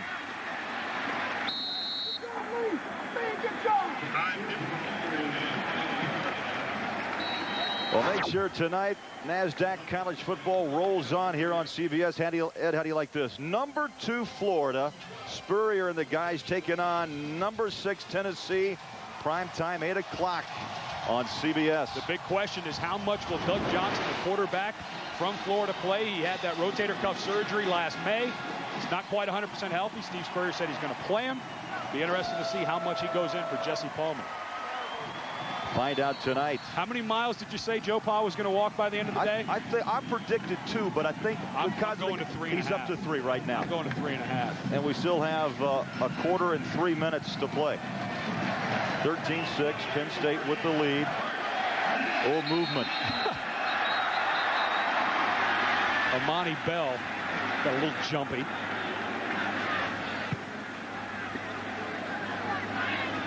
Dead ball. False start on the offense. 5-yard penalty. Looked like McCurley, 60, may have pulled him.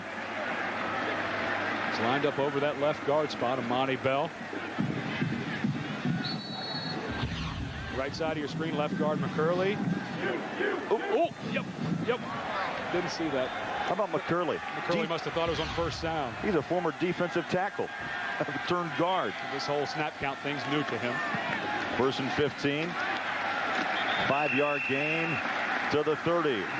Let's go to New York City. Tim Brando with a College Football Today update. Timmy. Craig, I know your partner Ed knows how good UCLA is out west, but could they be guilty of a look ahead? Next week they get Miami here on CBS.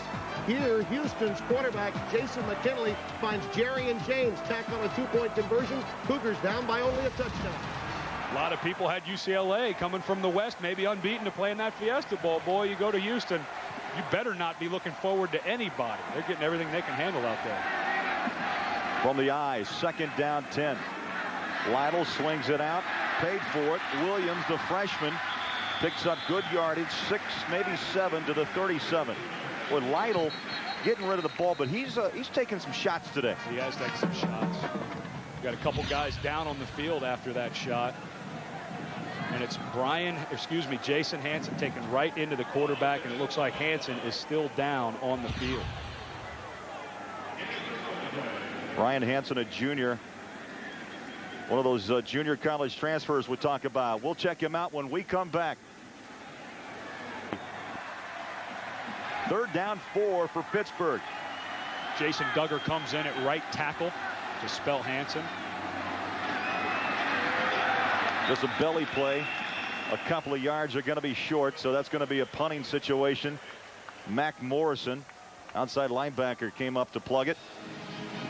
A little surprised that Walt Harris, a passing type coach, did not go to the air there. Maybe a little concerned putting in a brand new right tackle against these great defensive ends, that there would have been too much pressure. But a little surprised with 3rd and 4, almost 3rd and 5, that they did not go to the air.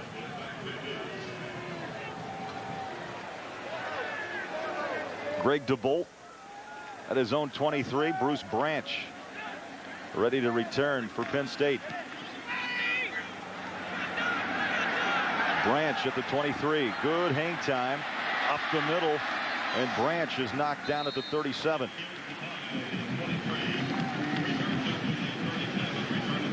And then let's check out what else is going on around the Big East today. Boston College big over Temple. Syracuse, Donovan McNabb and the guys over Rutgers, 70-14. And West Virginia, Maryland later tonight along with Miami. Watched a little bit of that Syracuse game. 250-pound Rob Conrad lining up at tailback. that could be a little frightening for the rest of the Big East. Thompson, the quarterback. McCoo, the freshman, he is stood up at the 39. Let's check in with John Dockery downstairs. Doc?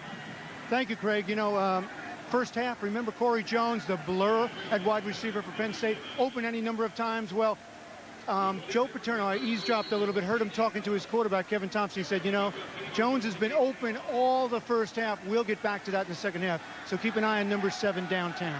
Well, the speed that we talked about all day, another guy, state champion in the state of Pennsylvania, the 400 meters in high school is Corey Jones. Thompson pedals back, looking at 3 wide receivers, throws to the far side. Oh, he caught it around the hip. Shafi Fields, touchdown.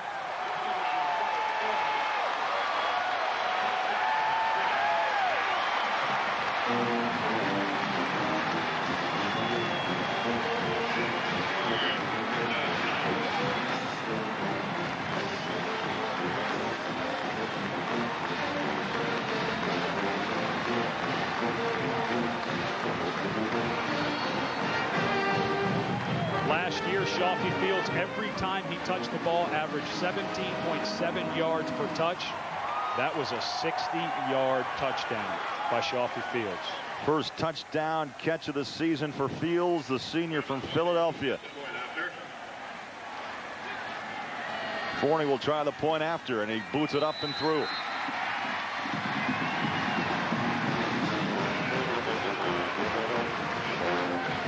One-on-one coverage down the right sideline. Shafi Fields never gave up on the route. The defensive back did, however. That's number 7, Trey Creighton, got totally spun around, and Shafi makes a great catch, takes it all the way, 60 yards for the touchdown. We'll take another look. Good protection by that offensive line. Thompson able to set his feet, and again, Trey Creighton just got totally spun around. What a great play by Shafi Fields. And if you're the QB and you got guys making plays like that, it's easy to smile, jump around, and have a little fun. Kevin Thompson with his second touchdown toss of the year. Let's check in with Doc. You know, guys, Creighton, I talked to him yesterday about how he plays defensive back. He relies so much on his hands to control the wide receivers. That time, he tried to get a bump, couldn't got it, got spun around, and then went down. He's not the fastest cornerback in the world, but if he doesn't get his hands to control the receiver, he has problems. That time he did. And Trey Creighton is a big cornerback at 6'2", 180, so you would figure he would be a very physical guy. Great point by Doc, though. When you try to get physical and you get spun around, your feet may get tangled and you go down. A big play for Penn State. Poteet at the 5. And at the 21-yard line, down he goes. A host of white jerseys pull him down. So Pittsburgh, the momentum you thought shifting back to the Pitt Panthers. Now Penn State strikes big, and Pitt has a bit of a hill to climb with 12 seconds remaining third quarter. Trey Creighton, you know, they got a lot of guys dressed at home. He's number 7. There's about 3 freshmen that are number 7 as well, but that's Trey. You can see all his teammates coming up. Got a Rogers who's number 7. See a quarterback, a runner. You just don't know with these number 7s. You know, look at the University of Washington. At one time, we had 4 number 30s.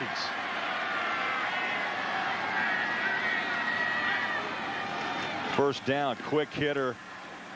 A couple of yards for Mendenhall. And the clock winding down, final seconds of the quarter. Pitt happy just to run it out. That's the end of the third quarter with the score. Penn State on top, 20-6. We'll return to Pittsburgh right after this message and a word from your local station.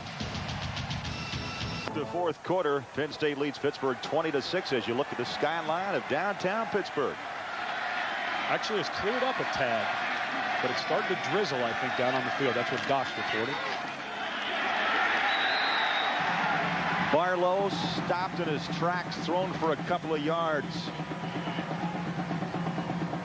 Kirpakis, who backs up Scioli at the right end, made the tackle, number 37. This has really been the tale of 2 halves for this Pittsburgh offense.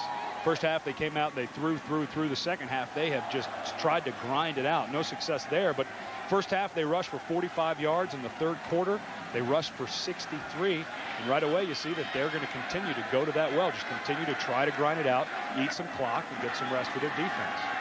On the big rollout is Lytle. Sidearms it to the sideline. Oh, the leaner. Did he get him down? Oh, what a catch at the 39. First down, Pittsburgh. If you are a right-handed quarterback, I don't think you make this play happen. Because he's running to his left, he can get more zip on it. That's Lytle. And Latif, let's watch the tippy toes. No question. That's good in the NFL. He gets them both down. What an incredible stretch out by Latif Green. The hardest thing is you don't see the sideline. You just got to hope where you're dragging is the right spot. What an incredible catch. You know, you look like he's a 6'4" guy. He's 5'10". Only a sophomore from He's probably Stockton. 6'2" on his tippy toes, though. He stretched it out. And troubles Lytle. Good pursuit. Guess who? LeVar Arrington, the speedster outside backer, the Butkus candidate, slashes through and drops him for a loss back at the 31. Arrington right here is going to come on a blitz, and that speed is what kills. Larry Coyer comes right by. The back cannot get in there in time. He actually got blocked. You know, that's where speed makes up. Even after he's blocked, Arrington was still able to close in the quarterback. Lytle again on the chase, and he's going to have to step out at the 25. So the big play now, offensively thwarted by a couple of big defensive stands. Killmeyer, the left end, number 94. And Lytle just had no choice. He just ran out of bounds. Stops the clock. Run around trying to make some plays. Back to LeVar Arrington for a second. You know, when we were talking to Jerry Sandusky, the defensive coordinator at Penn State, he was going back and forth on who he was going to start at that outside linebacker spot, either him or Gatton. And he said, you know what, finally, the light finally came on for Arrington. He said, I had a talk with him. Jerry Sandusky said, I had a talk with him. He said, look, you can fly around and make plays, but you have to stay in our defensive scheme. And that light finally came on. Flags are down. Say one stat that Walt Harris will take a deep look at is at sacks today. 7 on Matt Lytle. Prior to the snaps, illegal snap on the offense, 5-yard penalty, still third down.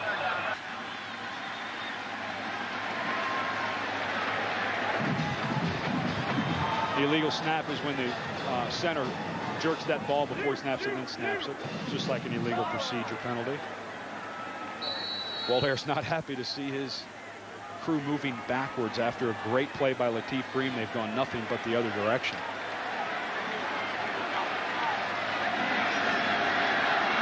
Lytle on the rollout. Third down and a half mile. Down the middle. Big catch at midfield. Oh, up went Terry Murphy. And it will be on the spot. It will. It will be very close. I'm going to predict just a nose away. It's going to be a tough call for Walt Harris. There is a flag at the 25. May be all for naught. It may be coming back.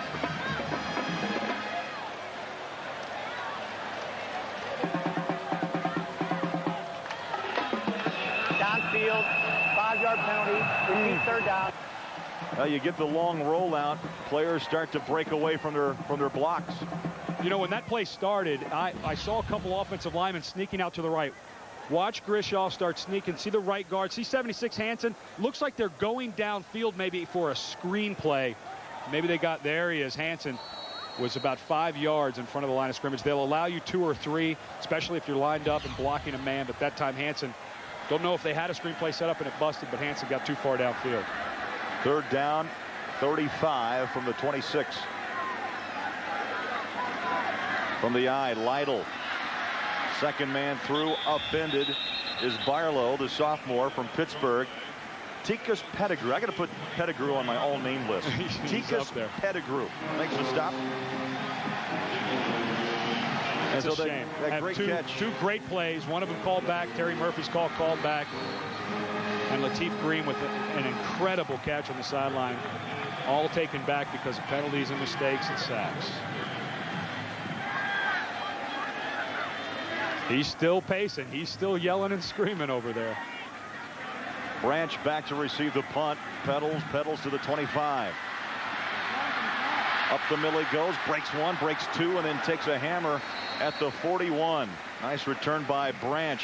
We'll take a break. 12:14 to go. Penn State on top.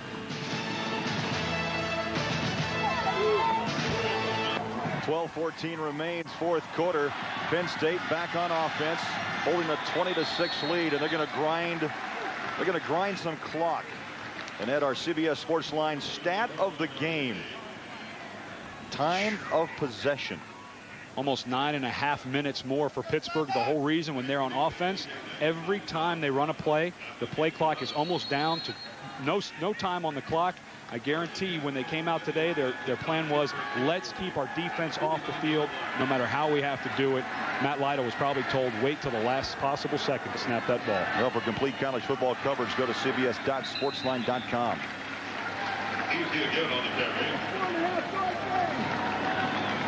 Clock continues to run. Penn State happy to let Omar Easy just ease into that line. Sophomore from Everett, Massachusetts. He has only been playing football. This is his 4th year playing football. Came from Jamaica to Massachusetts. Had never put on pads. Played cricket and soccer while he was in Jamaica. He got hit his first day at practice. He rolled over and he looked at Joe Paterno and said, "Ooh, man, they never hit like that in Jamaica." Ooh, man. Legs are down. Now we go back with just the... Prior to the snap, false start on the offense, 5-yard penalty, still second down. Penn State will march back 5, but Paterno's got a plethora of tailbacks. Mitchell, Easy, McCoo, Aaron Harris. Left guard, thought it was on 1. It was on 2. It's amazing, though, talking to Joe Paterno when we were talking about how you change over the years. He said, "No, we go visit other schools and we keep ourselves fresh." But remember what we talked about earlier is the little things still count. You still have to remember the snap count. Joe Nastasi lines up near side. Second down, 12. Thompson fires a bullet across, incomplete, through the hands of Shafi Fields. Let's go to New York. Timmy Brando with a College Football Today update. Tim? Craig, Houston had thrown a bit of concern to UCLA, but here you see Jermaine Lewis cracking in for his 3rd touchdown on the ground, and moments after, Ryan Rock picked off a Houston touchdown, and UCLA leads it now by 3 touchdowns. Craig James said during the pregame show that UCLA couldn't be a top team and, didn't expect them to do much unless they got a running back. Well, Jermaine Lewis nails 3 touchdowns today. Maybe the Bruins have found that tailback that Craig said they needed. UCLA's had the rich tradition. I saw some of those great running backs they had. Gaston Green, those guys used to run all over us. Sam Crenshaw in double tight end formation. Thompson sets and fires. Lobs picked off at the 40. There is life still left in Pittsburgh. Hank Poteet, his 2nd pick of the season.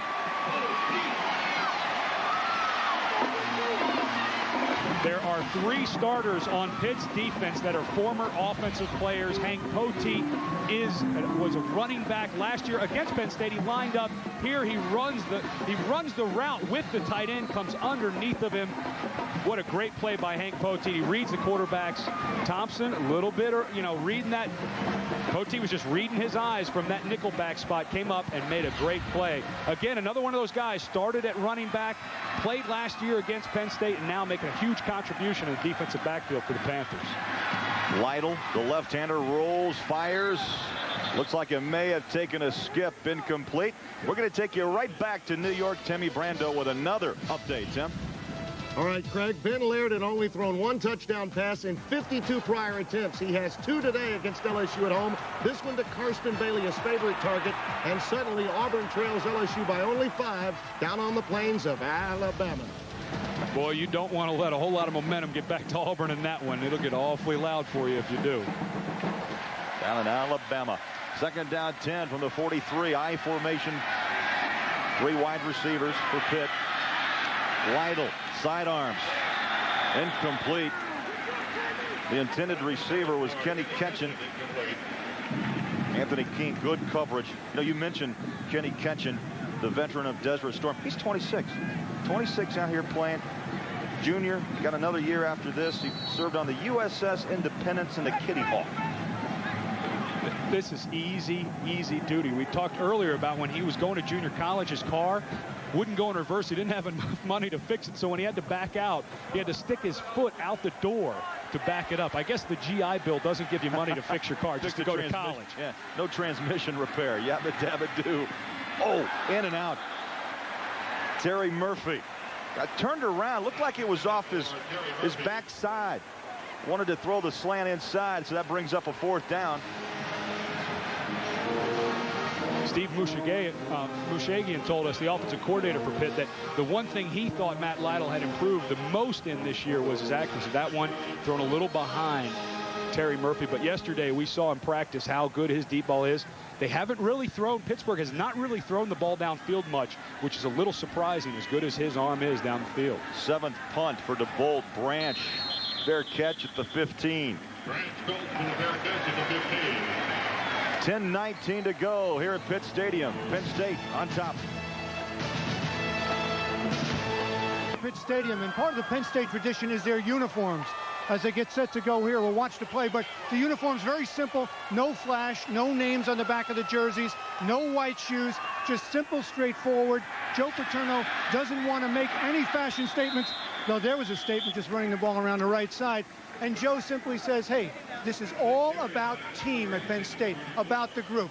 It's not a me generation. It's no individuals, no stars. It's all about the group. And Craig, and I remember back in the 70s, the Penn State team used to have those numbers on their helmets. He even took those away. So it's vanilla for Penn State in their uniforms. Professor Dockery, thank you for the lesson today. Yes, that was, you know, I remember Capoletti wore 22, and then soon after the numbers just kind of disappeared slowly. If you ask me, these are gorgeous uniforms, maybe the best looking in college football. You don't need it. Just beautiful when you see Penn State run out on the field. And one thing too, if you look at the helmet, just plain white. You don't get the skull and crossbones. You don't get a lion's head. They give no awards no out. touchdowns. Right. It's just, hey, it's us. We're out there to play 11 guys at a time. You against me. I love Joe Paterno's motto. Football a high second, academics an undisputed first. He's been doing that since he got to campus. An English lit major at Brown back in the 40s has carried on that tradition to this day. Easy to the 35. I'll bring up a 2nd down attendance today. Tip your hat to Pitt. 56,743. Largest crowd at this stadium since 1989 against Penn State. Pitt is back. I mean, they were in the doldrums there for a while. They were the laughing stock for a while. As a matter of fact, Walt Harris was on the staff at Ohio State in 1996 when Ohio State beat this Pitt team 72-0. He said it was so hard when he came in here to look in those guys' faces. He said, we didn't call a pass in the 2nd half, but he knew these guys had been beat down and he had to bring them back up, and he's done a great job with that. Nittany Lions just trying to grind it out right now. Saramelli, the fullback, 233-pounder, picks up a couple. Clock running. And make sure you tune in tonight. More on the NASDAQ College Football this afternoon tonight. 8 o'clock Eastern. Number 2 Florida. Steve Spurrier and the guys taking on the Vols of Tennessee. 56,000 here in Pitt Stadium. 107 grand down in Knoxville they'll have tonight. Man, is that place going to be nuts. Nearly twice, huh? Yeah. 3rd down and 2. Big defensive stand here for Pittsburgh. Crenshaw, the motion man. Right up the gut is the big man. Saramelli, Mike Saramelli from Allentown, PA. Picks up the 1st down at the 45. Clock.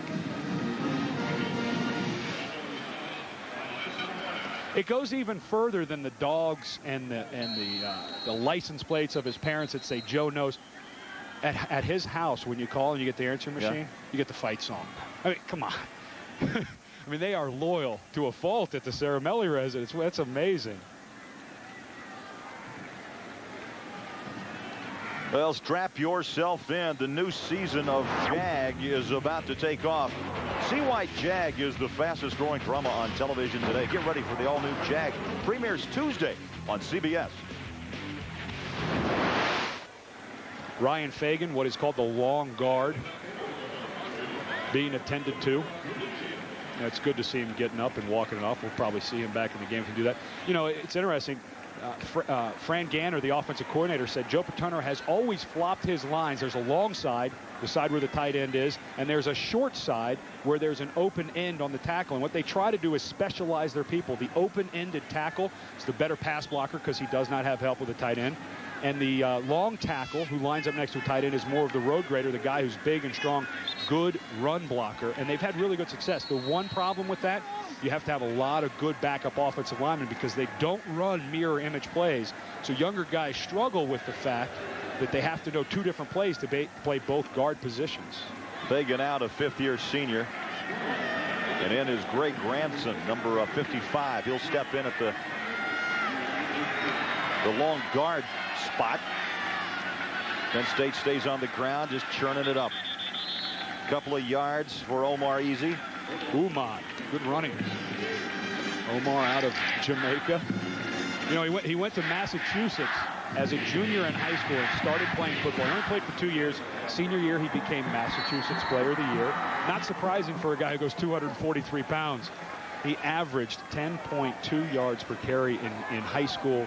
You know who he reminds me of? Jamal Lewis down at Tennessee. Big, strong guy who has to learn the game a little bit. There's Fagan. Looks like they're working on a little calf cramp, possibly. Been a tough day in the trenches. Clock running under 7.5 to go. And again, off the right side, just the power plays. Again, Omar Easy. Now, he's had a pretty good debut this season. Averaging about 40 yards a game. A couple of touchdowns. But, you know, he's had some fumble problems. That's the one thing, you know, when guys are new to football, if you've played football since you were 6, 7 years old, that's the one thing you've always learned. That's the thing that's kind of unique to the game of football is the amount of stripping and hitting on that ball. Played soccer, cricket, never really had to protect the ball. He's only been playing this game for 4 years. It's one of the harder things to learn is to lock it away. But the more he plays at this level, he'll learn to lock it away. Crenshaw, the motion man, 3rd down 4. Play action. Thompson on his hip, turns, and he's going to take a shot. Oh, he took a shot at midfield. Looked like Crenshaw wide open. Way downfield on the rollout. They run a little counter fake. They get a little protection on the backside for Thompson. It's a run all the way. He tucked it to go. Number 41, Pete Simonian, transfer out of Boston University, gets a hold of that leg and rolls it a little bit. It's good to see Thompson run off the field, but good pursuit by the backside of the Pitt defense. Chuck Brown came in to clean up. Stein underneath it at the 14. We'll take a break. 6:27 to go here at Pitt Stadium. Penn State on top. At Transamerica, why? We have specially priced life insurance policies for people who still exercise without a trainer. Call a Transamerica agent. The people in the pyramid working for you. Rebel, rebel.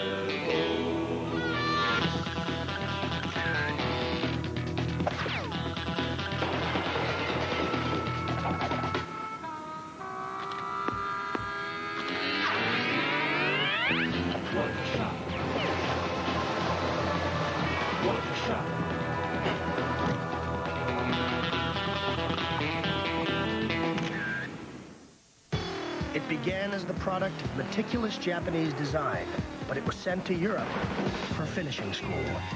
It was tested on Austria's Alpine roads, refined on Germany's autobahns, and chased on England's racetracks. Now the car that's proven itself in Europe is crossing the pond. Introducing the all-new Infiniti G20. Born in Japan, educated in Europe, now available in America.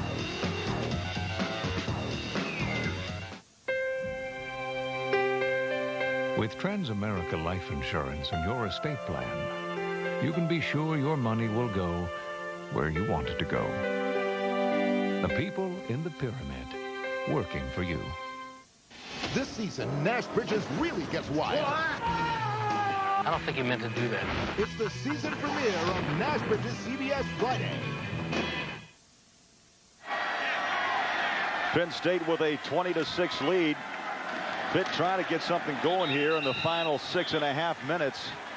Craig Bolerjack, Ed Cunningham, and along with our partner John Dockery down on the sideline. Ed, simply, are you surprised with this score? It's a 25-point spread in favor of Penn State. And when we watched the film, we thought maybe that was legit. But the one thing Pitt has done, played very hard on defense. I'm extremely impressed with their defensive scheme. They've blitzed, they've moved, they've really kept Penn State on their heels all day offensively. And I tell you, I'm amazed at how many times they have had Penn State go 3 and out during this game. Lytle under center had a big game 2 weeks ago against Villanova. 349 yards, 4 touchdowns. Today 164 and 2 picks. Lytle on the keeper. First down. Pittsburgh at the 29. Joe Paterno said going in at half when he was talking to Doc, he said that option play killed us. It's the first time we've seen it. Look at Paterno laughing. Obviously saw something they didn't see.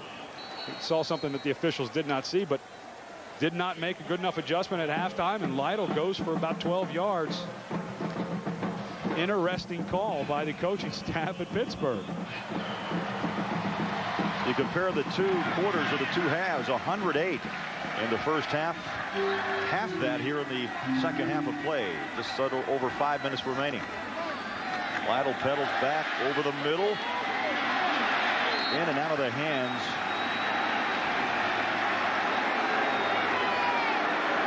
David Macklin on the coverage. That was catching. Justin Kirpakis, a backup defensive end, murdered Matt Lytle. Man, is Lytle tough. This guy, he's gained a lot of respect from a lot of people across this country. A lot of people probably had forgotten about him. I mean, 96 was such a bad season for Pittsburgh. He sits on the bench for Pete Gonzalez last year, and now he's back. Let me tell you something. He is one tough guy. Mendenhall still on his feet. First down and more to the 45. Brandon Short chased him down. This game plan it's amazing. 56 yards for Lytle in the second half, and that's because they've had success, Pittsburgh has, running the football. Mendenhall is a load. Look at his legs churning and burning for those extra yards. Pittsburgh is just continuing to grind it out and grind it out, burn the clock, but they're not going anywhere. They are here through all 4 quarters. What an incredible effort by this team. 7-yard per carry average. Deep ball down to near sideline. Flags coming out of the hip pockets. Anthony King, the cover man, number 19. That was Lateef Grimm, the big play man, who made that toe stretcher earlier in the quarter.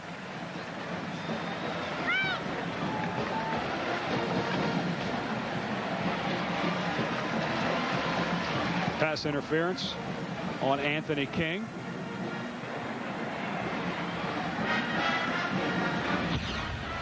Anthony King lined up right here with Lateef Grimm. Look how much space there is between him and the sideline. That's because he's going to run the out route, and he needs to give that quarterback plenty of space. But what they're going to call is while the ball is in the air, King is pushing him the whole way and widens him too far. The official sees that arm out. Push, push, push. They're going to call that every time once the ball goes in the air. A lot of time remaining. Under 5 minutes. 20-6. Penn State. Penalties. Penn State's been hit with 5 for 67. 6 flags against the Pitt Panthers. Lytle steps up. A lot of room. Plenty of room. Heads to the sideline. 30, 25 at the 20. And takes a slide down at the 16-yard line. Lytle continues just to get up and just keep getting the job done. It's really hard not to cheer for this guy. I mean, he's exciting to watch. He makes plays happen. He's got a good, strong arm. And now he's starting to get settled in the pocket. Brad Scioli is going to flush him out of the pocket. Lytle's going to step up. Remember earlier in the game where he kind of got panicked? There he's actually still looking downfield, and he looks in front of him and says, whoa, there is a lot of AstroTurf in front of me, and he tucks it and goes. 225 pounds. It's a big guy rolling down the field. Like I said, hard not to cheer for a guy like Matt Lytle. Derek Fox, the hero back, finally knocked him down. It's a 1st and 10, 16-yard line of Penn State. A couple to the 13.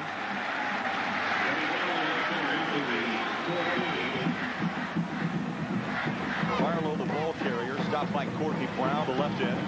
If I'm Matt Lytle, if I'm Matt Lytle, I want to throw a fade route. You're in that area where you've got plenty of room to throw it into the corner of the end zone. You can get a lot of height up on the ball. Why not try one? Man, what a shocker that would be if you could stick it in the end zone right here with 3:45 to play in the fourth quarter. Clock continues to run. Pitt double tight end. Mendenhall, the lone back. Lytle looked to the far side, throws a dart, nearly intercepted. Now a flag is thrown in the end zone. Kenny Kitchen, the intended receiver, but the cover was provided by Anthony King. Almost made me look like a genius. Matt Lytle was looking for the fade route. He had Lateef Green wide to the right. Boy. Pass interference on the defense in the end zone. Ball's placed at the 2-yard line. Automatic first down. When the pass interference is in the end zone, you get it down to the 2-yard line. You can't go inside the 2. But Lytle on the comeback route. And there it, yep, no question. Went right through him. Went right through him. Good call by the officials. A good throw by Lytle. And listen to that 12th man getting involved in this ball game. First and goal from the 3. Double tight set for Pittsburgh. 10 on the play clock. Lytle on the keeper. Spins in. Touchdown.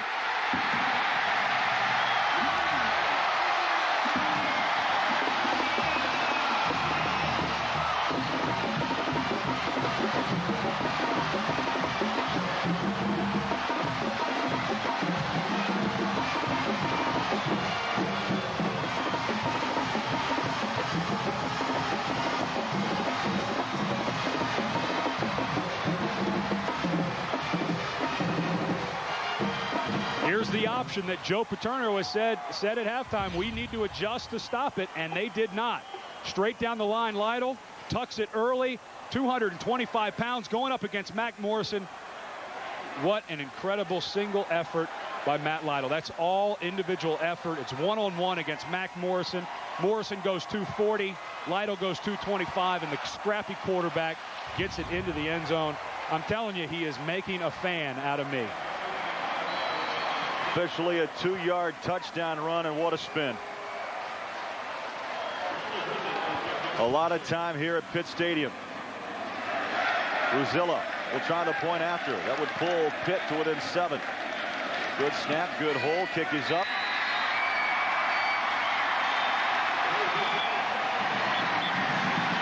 Walt Harris down 7. Up here in Pittsburgh. It's a 7-point game. The Goodyear blimp floating overhead, providing our aerial views for today's game. The Spirit of Akron is proud to be a part of the celebration for the 100th anniversary of the Goodyear Tire and Rubber Company. 3 minutes, 26 seconds left in the fourth quarter. If you're Penn State, they've got their hands team out. In other words, they've got all the guys with good hands. They line them up within 10 yards of the ball. They stack them, and they are ready for an onside kick. And it looks to me like the kicker has the ball lined up for one. But if I'm Pitt, there's plenty of time, 3:26, and the way my defense has been playing, I just don't know that I risk that right now. Your defense has been playing too well today to put them in jeopardy and give great field position to Penn State if they were to recover the onside. You saw the rain spattering across the pigskin. John Dockery tells us, watch out for this. And they boot it deep. Chaffee Fields from the 5. Good kick coverage. And Penn State will start at their own 17 with just over 3:15 to go. Penn State did the right thing by lining up with their hands team. Everybody up close to the, you got one timeout if you're Pitt, but you got all 3 from Penn State. They got plenty of time and plenty of timeouts to hold on to the ball, try to run down, maybe get another field goal or touchdown. But Penn State wisely put their hands team out. But the one thing it does is it doesn't allow your blocking to set up like it would if you had people back. That's why you get the bad field position, 17 yards. And here comes that 12th man that has been so important for this Pitt University. All the students are here.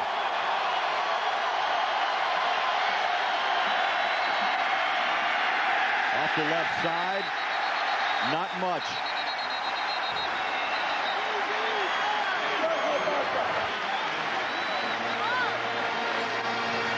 That will bring up 2nd down and 9, a 1-yard gain. Now you can see the grain beginning to pick up. It's been hovering around all afternoon and finally makes its appearance around the 3.5-minute mark. It gets too wet out there. It may affect Pitt if they're able to get the ball back and need a touchdown to tie. Could affect if that ball gets slick. And remember, they only have the 1 timeout. Penn State needs to continue to burn this clock. We'll let the crowd tell you what happens on this play.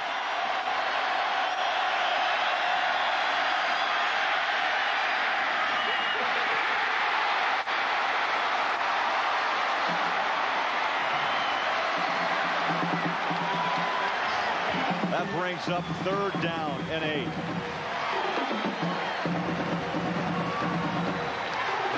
Boy, I would hate to be in Joe Paterno's shoes right now. 3rd and 8, 2 minutes, 30 seconds. Do you put the ball in the air, risk an interception? Or do you try to run it and just decide, and then punt it away and see what your defense can do? I got to go for the 1st down. I got to let Kevin Thompson, who's been in the game the entire 2nd half, they have not put Rashard Casey in. I got to try to see if Kevin Thompson can get me the 1st down. Hornack nearly intercepted the ball. 3rd down 8 from the 19. Draw play. Oh, Mitchell caught for a loss back at the 13.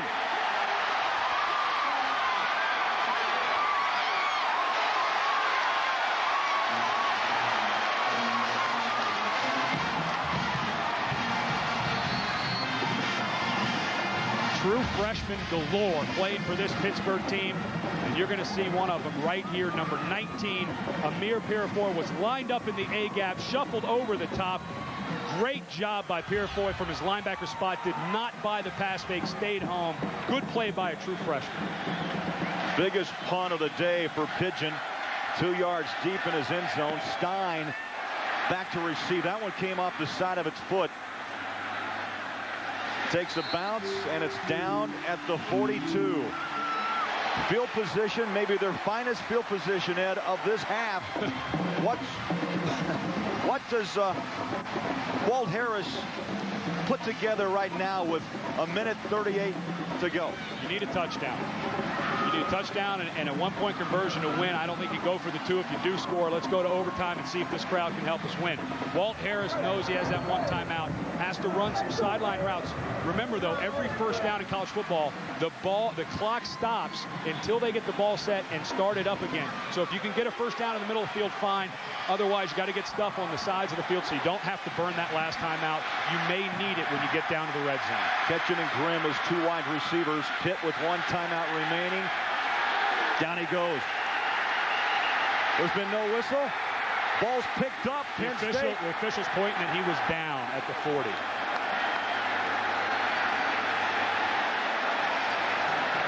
If you're Matt Lytle, you cannot do that. You cannot take a sack. Was not great protection by the offensive line, but he had long enough to decide, you know what, things don't look good. I better throw this thing away. Good.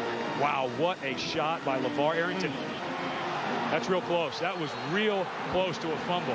LeVar Arrington, one of those guys, Jerry Sandusky told us, can make plays to change a game, and that was almost one that ended it. Again, heavy pressure. Lytle steps, ducks, still on his feet. Down he goes, 2nd time, and you're going to have to burn a timeout. Your final one if you're Pitt. They have not gotten the timeouts, and precious seconds are running off the clock. There it is. You know, we talked earlier about the 2 junior college transfers that come in to play the 2 left and right tackles up against some big guys in Scioli, Courtney Brown. Is this what's going on? They've turned up the heat, and they're getting all over Lytle.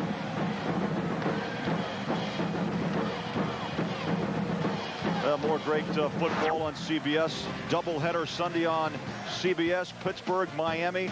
Cordell against Marino. Will Leaf play against the Chiefs, and then the late games, Denver, Elway against Oakland, Baltimore, and Jacksonville. A lot of good teams out there in the AFC. I tell you that the tide has turned in the NFL. It's now the AFC that could become dominant over the NFC. Report is Elway, who popped a hamstring, took most of the snaps in practice yesterday, so they see him to go. You can't keep Elway down. That's amazing. 38 years old, and he heals that fast all the time. Walt Harris's second season. Now you have 2 downs. It's 3rd down and 25. You need to get half of that back right now. Hopefully somebody will get out of bounds so you don't have to run up and helter-skelter try to run another play. But you've got 2 more downs. You've got to look at it like that. You want to get about half of it back right now to give yourself a legitimate chance to make it on 4th down. 3 wide receivers. Again, pressure. Lytle steps and then down for the 3rd time. LeVar Arrington is on the spot again. With help from Brandon Short. Those 2 make an incredible combination outside and in. Both are preseason Butkus candidate nominees. LeVar Arrington is just too good of an athlete. They had Ricky Mendenhall, the fullback, out there. That's real tough duty for Mendenhall. Arrington is just too quick, and here they come again. 4th down. Deep ball down the middle. Catching up and incomplete. And so Penn State, tough time on the road, will get it back with a 7-point lead. 18 seconds remain.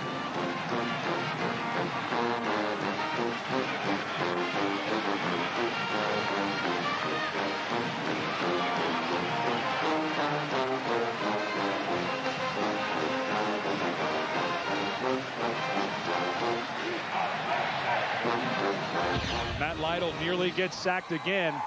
Heaves one down the field. And if that ball gets there just a second earlier, number 18 is Ascari Adams, got there just as the ball did. A perfectly timed hit by Adams to break that pass up. Otherwise, that was the 1st down. Kevin Thompson on a knee. Final seconds tick away. Joe Paterno, in a very difficult fashion, picks up win number 301. When we were talking with him last night, we thought he was just, the old coach talk. Hey, they're a good team. Walt Harris has them prepared as they meet there at the middle of the field. It's got to be a lot of respect. Joe Paterno knows the hurdles that Walt Harris has had to go over to get this Pitt team back together. Penn State, 8th ranked in the country, on the road, wins at Pitt 20-13. Good effort by Walt Harris. He preaches effort. He got it today. Oh, he got everything he could out of his players today. They left nothing on the field.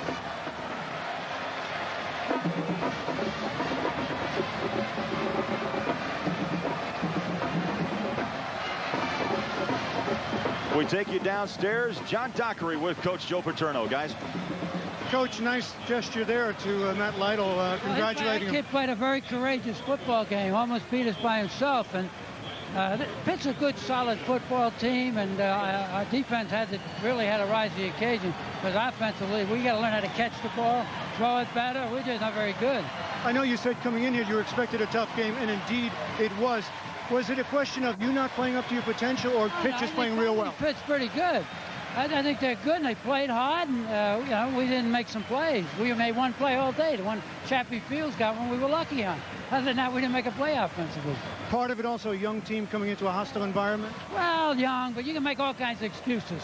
You either make plays or you don't make plays. We're going to find some guys that can make plays next game. And you thought the next 300 was going to be easy. Yeah, good luck. Thanks. All right, Craig. Well, make sure you stick around tonight. NASDAQ College Football tonight, 8 Eastern. It's number 2 ranked Florida. Steve Spurrier and his Gators taking on 6th ranked Tennessee. So for Ed Cunningham and John Dockery, this is Craig Bolerjack saying so long from Pitt Stadium, where our final score, a tough battle, Penn State 20, Pittsburgh 13.